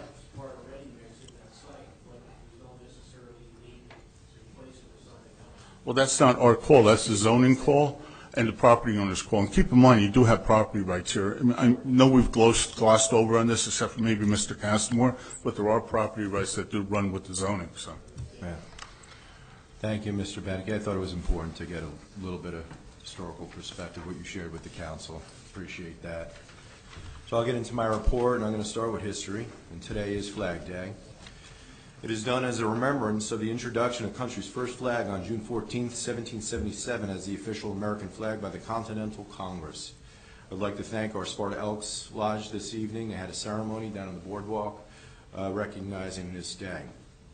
A report from Parks and Recreation. Sparta Junior Women's Club hosted a Sparta Day this past Saturday, or last Saturday on June 4th at Station Park. The park crews worked extra hard to get ready for this event. We had a beautiful day with a large participation and turnout. Everything went very smooth. I want to thank the Sparta Junior Women's Club for continuing to organize this event year after year. Sparta Day Camp at Camp Sacagawea begins June 27th. The office staff has been working to finish paperwork and registrations all month. The first camp inspection of the property went well. Spring programs are wrapping up. Most youth summer programs begin at the end of this month in early June. The next senior trip is to Point Pleasant in mid-July. The weather is finally settled and fields and township properties are looking great. With the warmer weather comes a lot of grass mowing and weed cutting. The Parks Department has been very busy with normal maintenance and preparing for special events. They are gearing up for softball schools, tournaments are coming up, movie nights, concerts in the park, and more. The first big movie night is going to be Saturday, June 25th, where there will be showing Clifford the Big Red Dog. On this evening's agenda is a bond ordinance regarding a long-term plan put together by our senior members of Parks and Recreation Department addressing the future needs of a good portion of our sports programs. Although softball will be a beneficiary of this new fields, a big beneficiary, so will other sports, lacrosse, football, baseball, soccer, and natural grass. It's a multi-purpose facility. This will be a great addition to our sports teams and our children in this community. An update from Public Works. Station Park path at the high school, I've reported on a few times, has been progressing. Public Works has paved the path, installed new gate on the Station Park side, and seeded and topsoiled installed the sides of the path. Lamp post fixtures have been received. However, we are waiting on the back order of lamp posts, and that's expected in early July. Completion will be barred until late July. Our Building and Grounds Department has replaced several bulbs at White Lake Park, tree up light entrance. Other system improvements were installed to getting longer life out of these lights. Sparta roadside mowing is in full swing with our seasonal operator cutting back on the grass and township roadways. The abundance of rain has made this a daily activity. Public Works Department has installed a historical plaque located right at the front of our entrance here at Town Hall, down on the grass. This township plaque indicates the year that our township was incorporated in 1845. I encourage everybody to go out and check it out. It came out very nice. The Public Works also installed a large rock placed in between our flags out in front of Town Hall that we're going to put a nice 9/11 plaque out closer to the 9/11 date in remembrance of all those that have lost in that incident. Public Works assisted in another successful election primary cycle. I'd like to thank our clerk here, Kate Chambers. It's a heavy process, and everybody that helped her out. It takes a lot of effort, especially with the new machines, to get that all in place, and it's a very long day for all those involved. Great job. Also on tonight's agenda, out by our Public Works facility, is a resolution authorizing the development of a brownfield or a landfill that has been sitting dormant in this location for quite some time. With support from the council, we've been able to formulate a direction on closure of this landfill, turning this area into a location to produce a sustainable source of environmentally friendly energy while also providing a financial incentive for our township. We're also exploring some other community benefit potential projects out at this location, such as a dog park or a tree farm. This is just another great positive project for this township. A report from the Police Department and Office of Emergency Management. Sparta Township Office of Emergency Management is excited to announce that Rave Alerts is now available to all of our residents.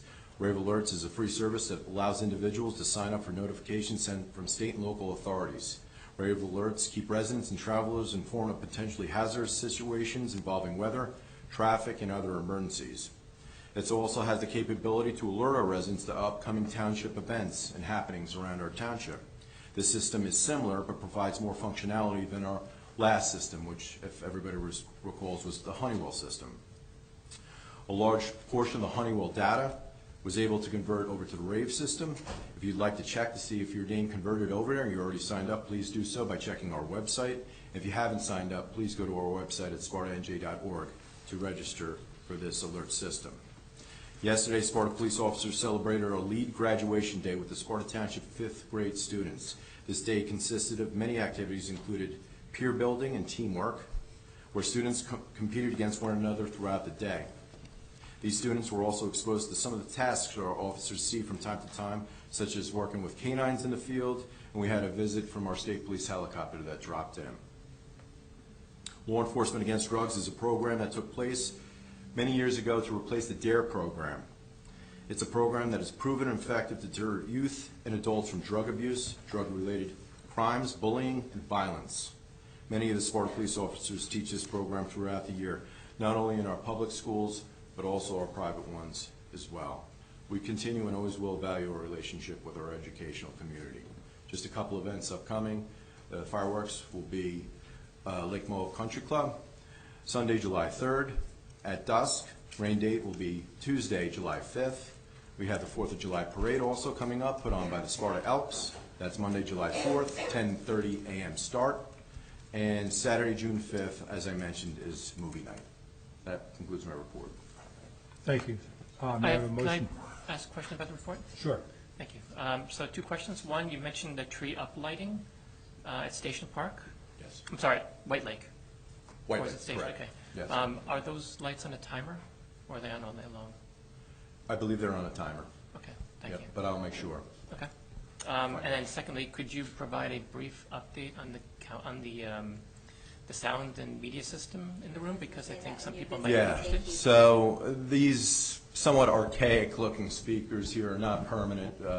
We did have that back order with our technology, which is the case in many instances, across the country, unfortunately. We tried setting the system up tonight. It was a little bit too loud and sensitive. That's because of the system here was originally set up for a court system. So it's imperative that each one of these microphones are very delicate and sensitive. So these speakers were not conducive for that. This back order is probably still about 3 to 4 weeks out. We have a company coming in that will make an installation not only with sound, video, audio, putting additional soundboards on these walls in here to make everybody a little bit more comfortable and conducive. I got to say, though, and I don't know how many people have traveled around this county or in other counties. I have, from being a police officer for a long time and visited some courtrooms. This is a nice facility comparatively to other areas that I've been, throughout the state. When we get this, will that enable Zoom meetings? It certainly will enable it, yep. Will you use them? Well, that is a decision for policy the majority of the council. That's a policy decision. So, but it will be, the technology will exist. Thank you. Any other questions? May I have a motion to accept the manager's report? So moved. Second? Second. All in favor? Aye. Aye. So moved. Deputy Mayor, could I have a motion to approve expenditures dated May 24th, 2022?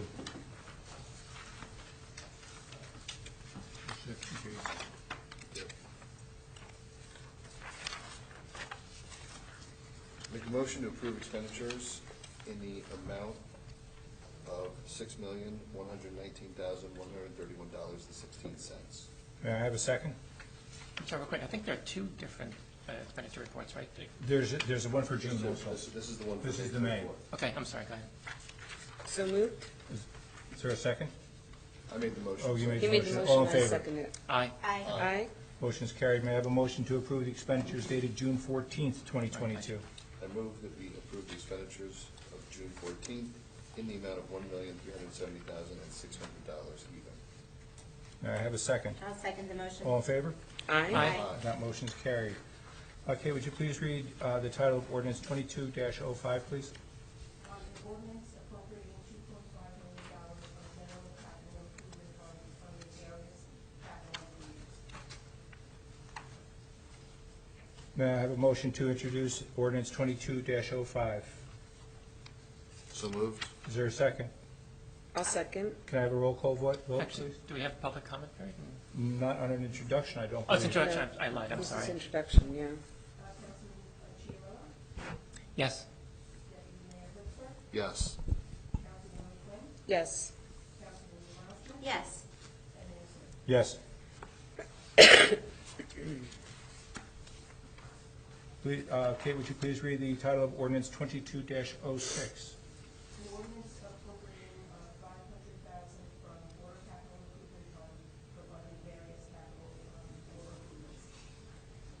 May I have a motion to introduce ordinance 22-06? I move that we introduce ordinance 2206. May I have a second? Second. Kate, could I have a roll call vote, please? Yes. Yes. Yes. Yes. Yes. Kate, would you please read the title of ordinance 22-07?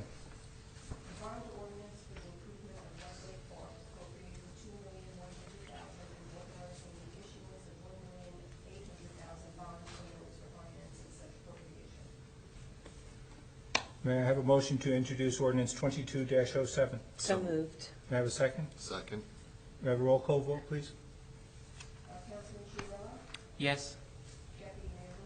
Yes. Yes. Yes. Yes. Kate, would you please read the title of ordinance 22-04?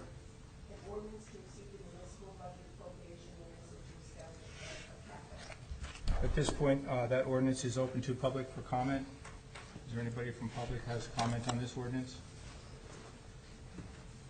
I'd like to move it back to council for any comments. I have a motion to adopt ordinance 22-04. So moved. May I have a second? I'll second the motion. Okay, could I have a roll call vote, please? Yes. Yes. Yes. Yes. Yes. Okay, would you please read resolution 9-1?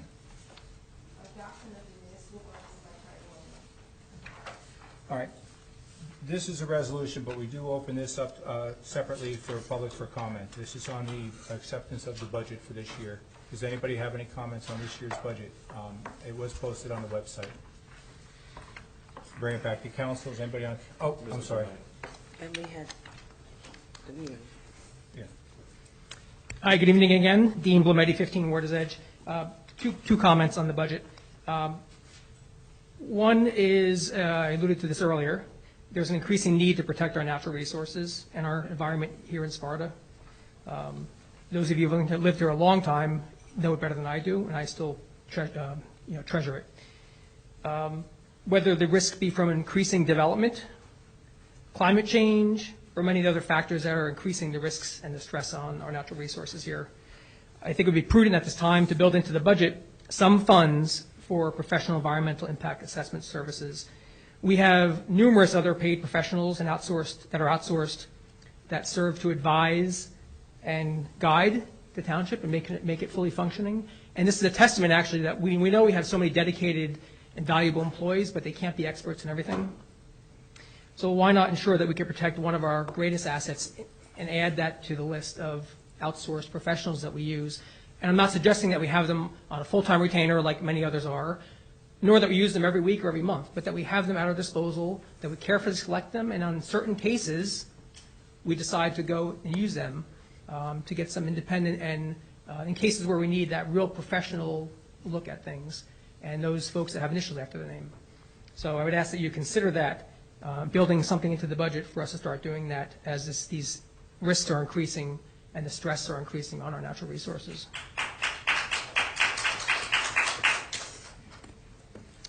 The second question or comment is, instead of continuing to use our limited open space funds that we collect every year from residents on ball fields, which I know are critically important, but in some cases, to put turf on fields in the past, why not utilize it and set aside that, I think it's $300,000 or so a year, give or take, use it and just specifically use it on open space and preservation on the more environmental needs.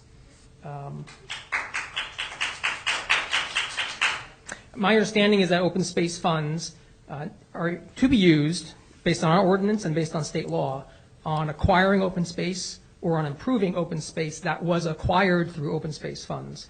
So I'm not sure if that's something that we normally check for when we're doing improvements, that property that we have already was acquired through open space funds. I don't think we need to debate it tonight, but it's just something that I think we should take a careful look at. But the bigger picture is that I think we could probably find that $300,000 worth of funds somewhere else in the budget to use instead of using open space funds in the cases we have been using them in the past. So I'd ask you to consider that we preserve that money and use it for improving our natural resources or perhaps purchasing the open space. But most likely it'd probably be to improve or protect some of the space we have now and find other funds to take care of the ball field improvements and things like that. Thank you. We'll bring it back to council. Oh, sorry. Hello, my name is Christy Whitehouse, 404 East Shore Trail. I would just like to add to what this gentleman said, that I'm aware and have been, I guess, curious for a number of years why we don't have an open space plan, since 30% of municipalities in New Jersey do, and over 50% of the municipalities in Sussex County have an open space plan. I know it's not a very expensive proposition. There are several organizations that do that because their intent is to preserve land, not to make money. And I also know that once a plan is in place, the town is able to get numerous grants to purchase open space from the state of New Jersey and from NGOs. So I'd like to put that out there, just as he did, that this is a... Yeah, I can comment on that, and Neil, please keep me honest. We do have an open space plan. I did ask for a copy of it. It's almost 3 years ago now. I didn't receive it. I personally found it lacking in some areas, and it certainly could use a spruce up. And one of the things that was sort of, in my view, deficient was that there was no projective or perspective look at what we might do 3 years, 5 years, 10 years or so. So that's something that I'd recommend at the time that we improve that plan with, but I don't know if anything's been done since. Is that published on the Sparta website? Because I did look for it. I don't believe it's on our website, okay. But you can ask for a copy, and we would be happy to do an open request. And was that done by an outside consulting firm or done in? I think, yeah. It's, yeah. You know, well, it's probably done internally, but Dave Trost did it.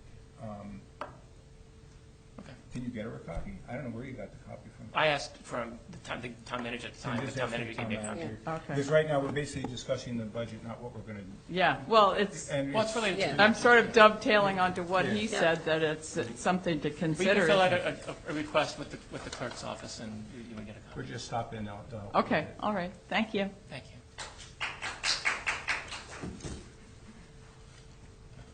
Good evening, Kathy Ebenkhausen, 25 Scudders Road. This is the first time I've reviewed any sort of budget for the town. So my question is around if any of these line items include road maintenance, and I know a lot of our roads are state or county. So my question is not in regards to those. It's more in the local municipality. Yeah, we actually have programs in. I'm sorry, 1 second. Because, I want to frame my question, apologize. Because of the recent economic development zone information that have come to light, and what is happening there, my concern is any increased traffic would take its toll on our local roads, and I'd like to make sure that they're preserved. If I may on that, Mayor? Go ahead. Usually we've entered, in the last 10 years, we have entered into a program, since I've been on staff here, of we basically do 10% of the town's roads every year, or try to get at least 10% of them paved. Average life on average macadam or oil and stone, if you have it, road, is about a 10-year lifespan. So by budgeting, which we have and paid for in cash in the last 10 years, we budget at least $1 million a year, and that'll cover us the amount to do about 10 miles of road each year. So we, as of last year, we were about 80%, up to 80%, and going after this year will be 90, and next year will be like the 10th year. So every road in Sparta Township has been paved at least once in that 10-year period. Okay, so then are you suggesting that it would not be a line item as part of this budget because it's already budgeted? This is in our capital budget. Capital budget? It's a capital item, yes. Okay, thank you. And that was the ordinances that were just introduced by the mayor a little while ago. They were the money that is in this budget that will go to capital purposes. That was 2205. Yeah. Be introduced. The total was 2.5 million for the current fund. 1,500,000 of that goes to roads. The rest of it goes to buy roads equipment, like I think about 400,000 goes to road equipment purchases. 400,000 goes to park operations, such as buying lawnmowers, tractors, repairing facilities and stuff like that, and roofs and everything else. And then there's amount goes to like 70,000, I think, goes to the fire department for equipment. 70,000 goes to the police department for equipment. So that usually covers everything. And basically, any of those type of stuff are paid for in cash. Okay, so the answer to the question is the road stuff is in the capital line item. In the capital line item. Thank you. Any other questions on the budget from the public? Bring it back to council. Any questions from council on the budget? I'll just make one quick comment. I'm sorry. No, go ahead. Pursuant to a recent question about the open space funds, Ordinance 2207 does mention that the $300,000 down payment for the expenses for the field would come from, or it doesn't say that, it says that the amount is available from the open space fund to be used, but doesn't specifically say that it would be used for that. Anyway, I just thought I'd mention that because that was a recent ordinance. Basically, if I may again, we collect from our tax dollars about $330,000 a year in open space money. The rate is like a penny per 100,000.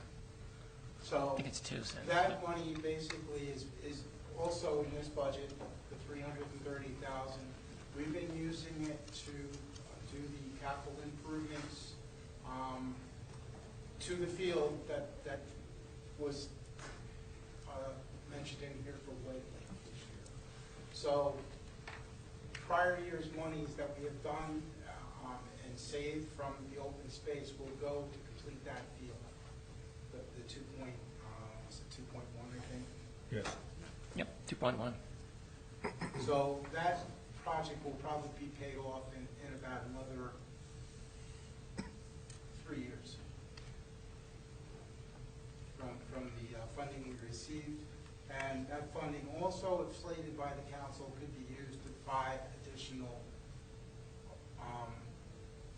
additional land if, council decided to do that. In which case, we could do it as an ordinance and use that $330,000 that we collect a year as the money to pay back the capital expenses of any ordinance. Thank you. Any other questions from council? May I have a motion to adopt resolution 9-1? So moved. May I have a second? Second. May I have a roll call vote, please? Councilman Chiarella? Yes. Deputy Mayor Lister? Yes. Councilwoman Quinn? Yes. Councilwoman Osment? Yes. Yes. May I have a motion to approve resolutions 9-2 through 9-23? Actually, I have a few questions about the resolutions before we move to... Which one? I've got 5 of them specifically. So the first one, resolution 9-3, referenced quote-unquote unknown property. What is meant by unknown property? That Sam's going to have to answer, I think. These would be block and lots that basically have like fallen off the records, like the owner is not there, or it could be a block and lot that is, nobody has identified. It's not deeded to anybody that we have found. Usually that money will never collect, so we take them off the books so that it doesn't become part of, like delinquency and stuff. Doesn't show uncollected, then. And this is 1 Main Street? Really? That's interesting.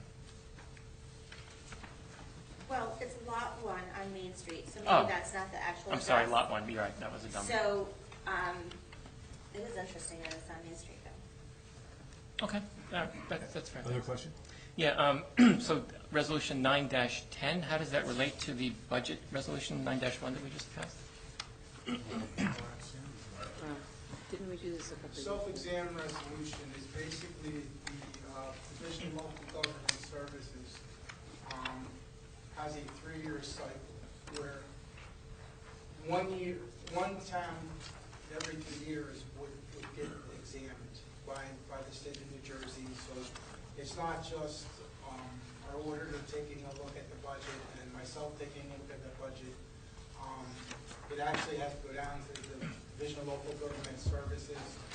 They do a full-blown check through the budget, make sure that all the I's and T's are dotted and that we're doing everything correctly and all the resolutions that are associated with budget are in place, and they give us the seal of approval, then we can adopt our budget. Because of shortages in staff that has been seen in Trenton over the last probably 15 or 20 years, they took it to this 3-year cycle instead of every year. So we're basically, if we want self-exam, we have to do a resolution to say that we're going to do self-exam. Okay, all right, thank you. I'd like to carve out 9-12 for a separate vote. 9-19, I think that's worth 45 seconds of a public explanation. This is the landfill redevelopment, selecting of a vendor. Ms. Beneke, is that something you can share just for a 30-second elevator speech over that? Please. Yeah, sure. So the Sparta landfill was closed about, give or take, 20 years ago. There's been no movement to finally close the landfill.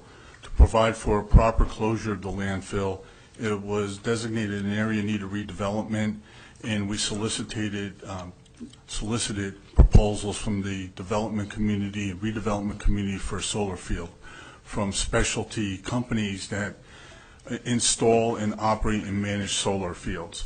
Those bids were taken on December 20th, and it was sealed bids by the clerk.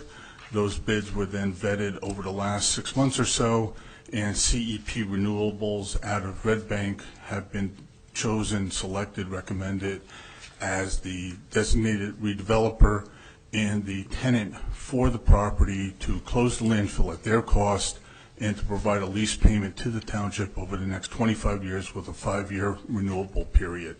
And that would be based upon the megawatt hours that are generated by the solar field. We hope it to be at least $328,000 to $400,000 annually, and it could be as high as $450,000, depending upon the amount of energy that's created, with an escalator clause each year. So that's basically it. I appreciate it, thank you. And I think I'll also add to that something we might be evident. This area is a big area. It's 72 acres, I want to say, something like that. 81 acres. It's got even bigger. It doesn't preclude us from doing other things on the land on top of this solar, or in addition to the solar field. We are open to other uses, to expand the uses as well. Just not warehouses, right? No warehouses. That's really, pick the scab. Okay, thank you. Okay, so appreciate you're okay it. if we just carve out 9-12 at this point? And one more, I would like to also carve out 9-23. So 2 to carve out, 9-12 and 9-23. Okay, do I have a motion to? Mayor Smith? Yes. Can I comment on the resolutions? Yeah. We only had the budget portion. Okay. So I have two comments. Resolution 9-11, just procedurally, this appears to be related to the ordinance that was just introduced tonight, to move money over to the capital budget for $2.1 million for the White Lake project. Is this premature? Do we wait to see if how the hearing goes, and if it's approved in 2 weeks, and then we move the funds over to the capital? No, the reason you do this ordinance is to allow for the prior introduction of the ordinance. Without this amendment, you couldn't introduce the ordinance. Okay. Thank you. And to ask a question, did I hear you say that 300,000 of open space funds are planned to be used for this as the first payment, or the additional 1.8 in the bond? Is the bond going to be repaid? So is it 2.1 million from open space? This ordinance was originally slated in 2019. At that time, the thought was to put it over at Station Park. However, it's been the thought by council and the current manager that we really don't want it. Originally, it was slated to be a turf field. We decided no turf field. It's going to be grass because of the issue of impervious coverage. And we're moving it out to White Lake since White Lake was originally purchased with open space funding. Okay. So is the intention that the whole 2.1 million Will be covered by the open space funding. Okay, and that property was in fact purchased with open space? Yes, it was. Okay. It was purchased approximately, I think, in 2001. 2001, yeah. Yeah, actually, it's phase 3 of the project, and it was recommended by the Recreation Department and our Parks Department. Okay. Well, it's two parks, or two fields instead of one, so. Actually, four fields. No. Okay, my other question and comment is on 9-19, which is the Brownfield project, and the authorization of the redevelopment and installation of solar. Will some of the energy, the electricity that's generated, feed Sparta's buildings, the DPW building, or its residents? Will it apply to them at all? Part of the community benefit that's being negotiated by the township manager is to have a community benefit such as feeding the DPW facility with energy, EV charging stations, maybe taking a look at the middle school solar to fix that, maybe some street lighting improvements, things of that nature to have a community benefit component as well. And that's part of the resolution as well tonight. Ah, okay, I see. That's great. And the last question on that is, I understand that per year we'll probably have 300,000, 400,000, give or take, coming in revenue? Yes, that's correct, yes. Is there a way that we can forward that or reserve that directly for certain causes? Like, for instance... No, unfortunately. Yeah, under the New Jersey budget law, you're restricted from that revenue as a general fund revenue. So it basically goes to reduce taxes. Okay, it can't be used directly for solar rebates for residents, for panels, or for other... Unfortunately not. It's just the way it works, so. Okay. So we'll see it in the budget. That's right. Okay. Hopefully in 2024, 25, 26, in that time frame, depending upon how the landfill closes. Mm-hmm. Okay. All right, thanks. Roughly, as far as tax points go, that would be about one tax point, give or take. Yeah. Okay. Great, thanks. Any other questions on resolutions? Not for me, thanks. Do I have a motion to accept resolutions 9-2 through 9-11? So moved? Second? Second. All in favor? Aye. So moved. I have a motion to accept resolution 9-13 through 9-22. So moved. Is there a second? I'll second. All in favor? Aye. So moved. Okay. Resolution 9-12. I have a motion to accept resolution 9-12. I move that we adopt 9-12. I'll May I have a second. Any discussion on it? Do I have a roll call vote, please? I would like to abstain from this vote. Okay. Yes. Yes. Yes. Yes. I have a motion to adopt resolution 9-23. Can we have a little discussion about this first, though? Sure. Yeah, so I'm not 100% clear on this. Josh, And- could you explain that to Molly? Councilman Wassman? Based on the testimony and what was provided, they're trying to prevent this from becoming a national park But why? and losing, because what happens when they come in, is they now control it and they tell you what you can and can't do, and they're afraid they're gonna lose recreation ability in those areas they currently have. Sure. So, but, you know, having been to some national parks, I mean, they end up being a beautiful thing that's then paid for by the federal government, like, so why do they feel like they're Because gonna? listen, the townships around there don't want it. They don't want the federal government coming in and taking over their area. So I felt it was important to support the local areas. Because I personally don't want the federal government coming in and taking over our area. I don't think taking over is the right phrase. I think it's already a national recreation area. It's just going to be elevated to a national recreation park. But that's where certain controls are lost. It's also where a lot of funding comes into to invest in those parks. But with the funding, my understanding is, and correct me if I'm wrong, with the funding is a lot of attachments. Yeah, we give you this, but you don't get to We gave you this, that. now you owe us that. I think that if I read that and understood it correctly, they just want to keep it the way it is, preserve it, protect it, and not have to be told what they can and can't do. And Do you know how many municipalities have passed this resolution and sent it to, I guess presumably the Congress people? I don't remember off the top of my head. There was a whole list that she provided. Yeah, there was a list. It was a It was pretty a lot. lengthy list. I know the Warren County Commissioners all voted to adopt it and to lend their approval to this. Oh, so we're going to support, the Warren County Commissioners, is that? I did, about 2 weeks ago, I did visit the park station, the only open park station in the Delaware Water Gap area. Asked the rangers on staff there specifically what this meant. And what they told me was, this is just going to mean more funding for the park and more improvements, and now we won't have so many closed parks. So that was my investigation into this. Is there any more discussion on 9-23? Can I have a motion to adopt 9-23? Well, actually, it was closed, but, Just you know the Delaware Water Gap? yes. Just so you know that whole area is where most of us who are sportsmen and fish and hunt would eliminate fishing and hunting. It says That's that. actually not true. That is negotiable. That hasn't been. There are many national parks That's that why they have want to keep negotiated. It would allow them. I'm sorry, I thought I was talking. But there are many national parks around the country that have negotiated hunting and fishing rights in the national parks. I was told that if they change this to national park, they're going to close the fishing and hunting in the Delaware Water Gap. Right, and so I think where that came from was mostly the group did ask a number of questions about what would happen, and when didn't get all the answers, filled in the gaps with what I guess their worst case scenario. And so I think that's where that information is coming from. Any other questions on 9-23? May I have a motion to accept 9-23? So moved. Is there a second? I'll second. All in favor? Aye. All opposed? I will oppose. Any abstentions? One opposed. I'm going to vote in favor. I'm sorry? I was silent, so I'm just casting my vote in favor. Okay, so before. Council liaison updates. Councilwoman Wildsmith. None. Councilwoman Quinn. The manager gave the rec advisory report before, so I don't think we have to do that.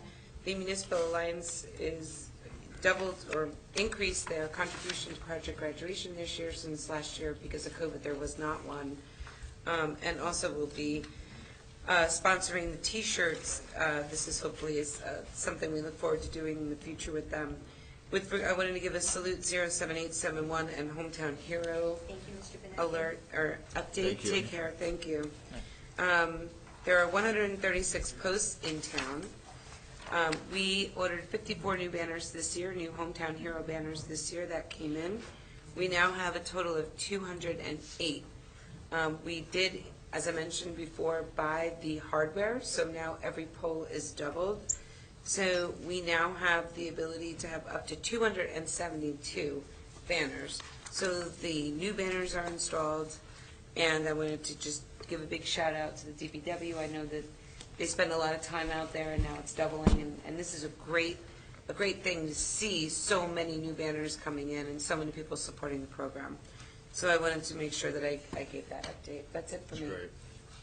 Deputy Mayor. No, I have none. Councilman Chiro. Yeah, a couple things. First, I want to apologize to the gentleman in the back. I didn't know if I sounded aggressive. I didn't mean to be, and I apologize if my tone was not appropriate. For the Environmental Commission, we did have two meetings, I think, since our last meeting. Off the top of my head, actually not off the top of my head because I wrote some notes to myself. We are looking into renewing our Sustainable Jersey certification. We are, the commission is also trying to reform the green team. There is a rain garden project currently underway near the Pope John High School that I think we had today. There was a walkthrough of the... Wait, what was that? If you go back about a year ago, Rutgers had selected Sparta, among a couple of other towns, as being a recipient of a grant to install a water capture rain garden. Right. And a number of sites were identified, and from which the site that was chosen was near Pope John High School. Okay. And so the work had started on developing that water capture system.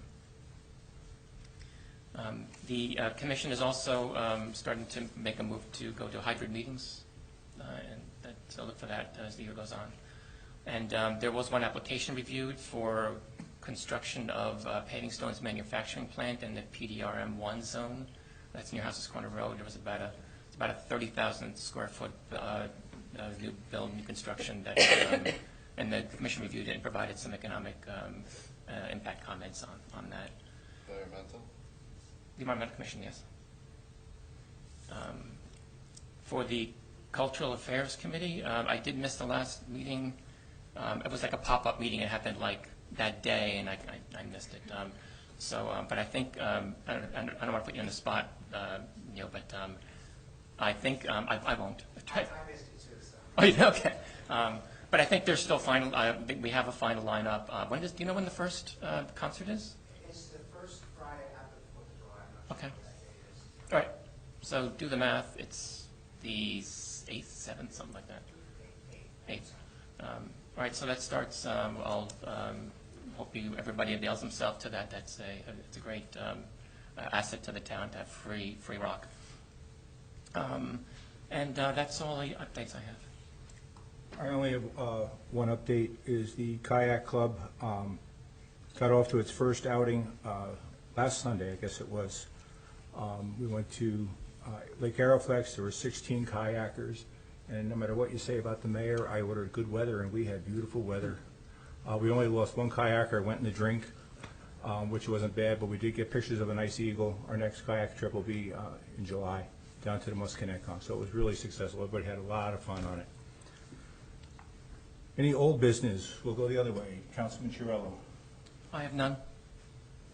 Deputy Mayor. None. Councilwoman Quinn. Nope. Councilman Wildsmith. No, thank you. I don't know if it's under old business or new business, but we have a new system in here. The minutes, I believe it's starting now. The minutes will now be audio. Sparta has a YouTube channel. You will be able to access through YouTube all the minutes, probably within 24 to 36 hours of the meeting. It's going to be audio only. Right now, it's not linked to the website, but if you Google, I think it's Sparta Township minutes, you should be able to find it. We're going to try and get it linked on the website to where you have the agenda and the minutes posted now, because a lot of people are having trouble. I know Tap Into was having trouble with the CDs and the format. It should be total audio. It'll be through the YouTube. We're working backwards, so a lot of the meetings that we've already had are already up. So that's a big improvement. People are asking for it. We do listen, believe it or not. We are working on the audio system here. As our manager has said, that should be done. It's on back order. We're working on that too. Mayor, if I could just say on that, Sure. so I did talk to my technology director today. It does take some formatting to get it onto the YouTube, so maybe the 48 hours is more 2 days. Okay. safe for him. Yeah, to get so it does. It's a little bit of a process to get this up, but he's working through it and backdating these right now. Okay. So those who want to see Mayor Smith as a social media influencer, you're almost there. Any new business? Councilwoman Walsmith. No. Councilwoman Quinn. No, just that we're very excited except for the fact that we're excited in the rec department we were able to get a hold of the Lopez family, Andy Lopez and his lovely wife that do the music in town, and we're trying to partner with them to get them into doing things at Dykstra. So we're very excited about that, Deputy Mayor? ongoing concerts. I have none, thank you. Okay, I am going to open it up back to the public, but I am going to limit it to, just try to keep it really brief. Let's not go past a half an hour. It's already 20 after 9. If you have something, please come forward, state your name. If it's just going to be redundant. Anybody from the public have anything additional to add to it? I know you had a question before, and I cut you off. Did you want to speak? You sure? Okay. I didn't mean to cut you off. It's just that I had it, and I knew you were waiting for this. Anybody else from the public session? Pick a motion to, do I have a motion to adjourn the meeting? So moved. Any second? I'll second the motion. All in favor? Aye.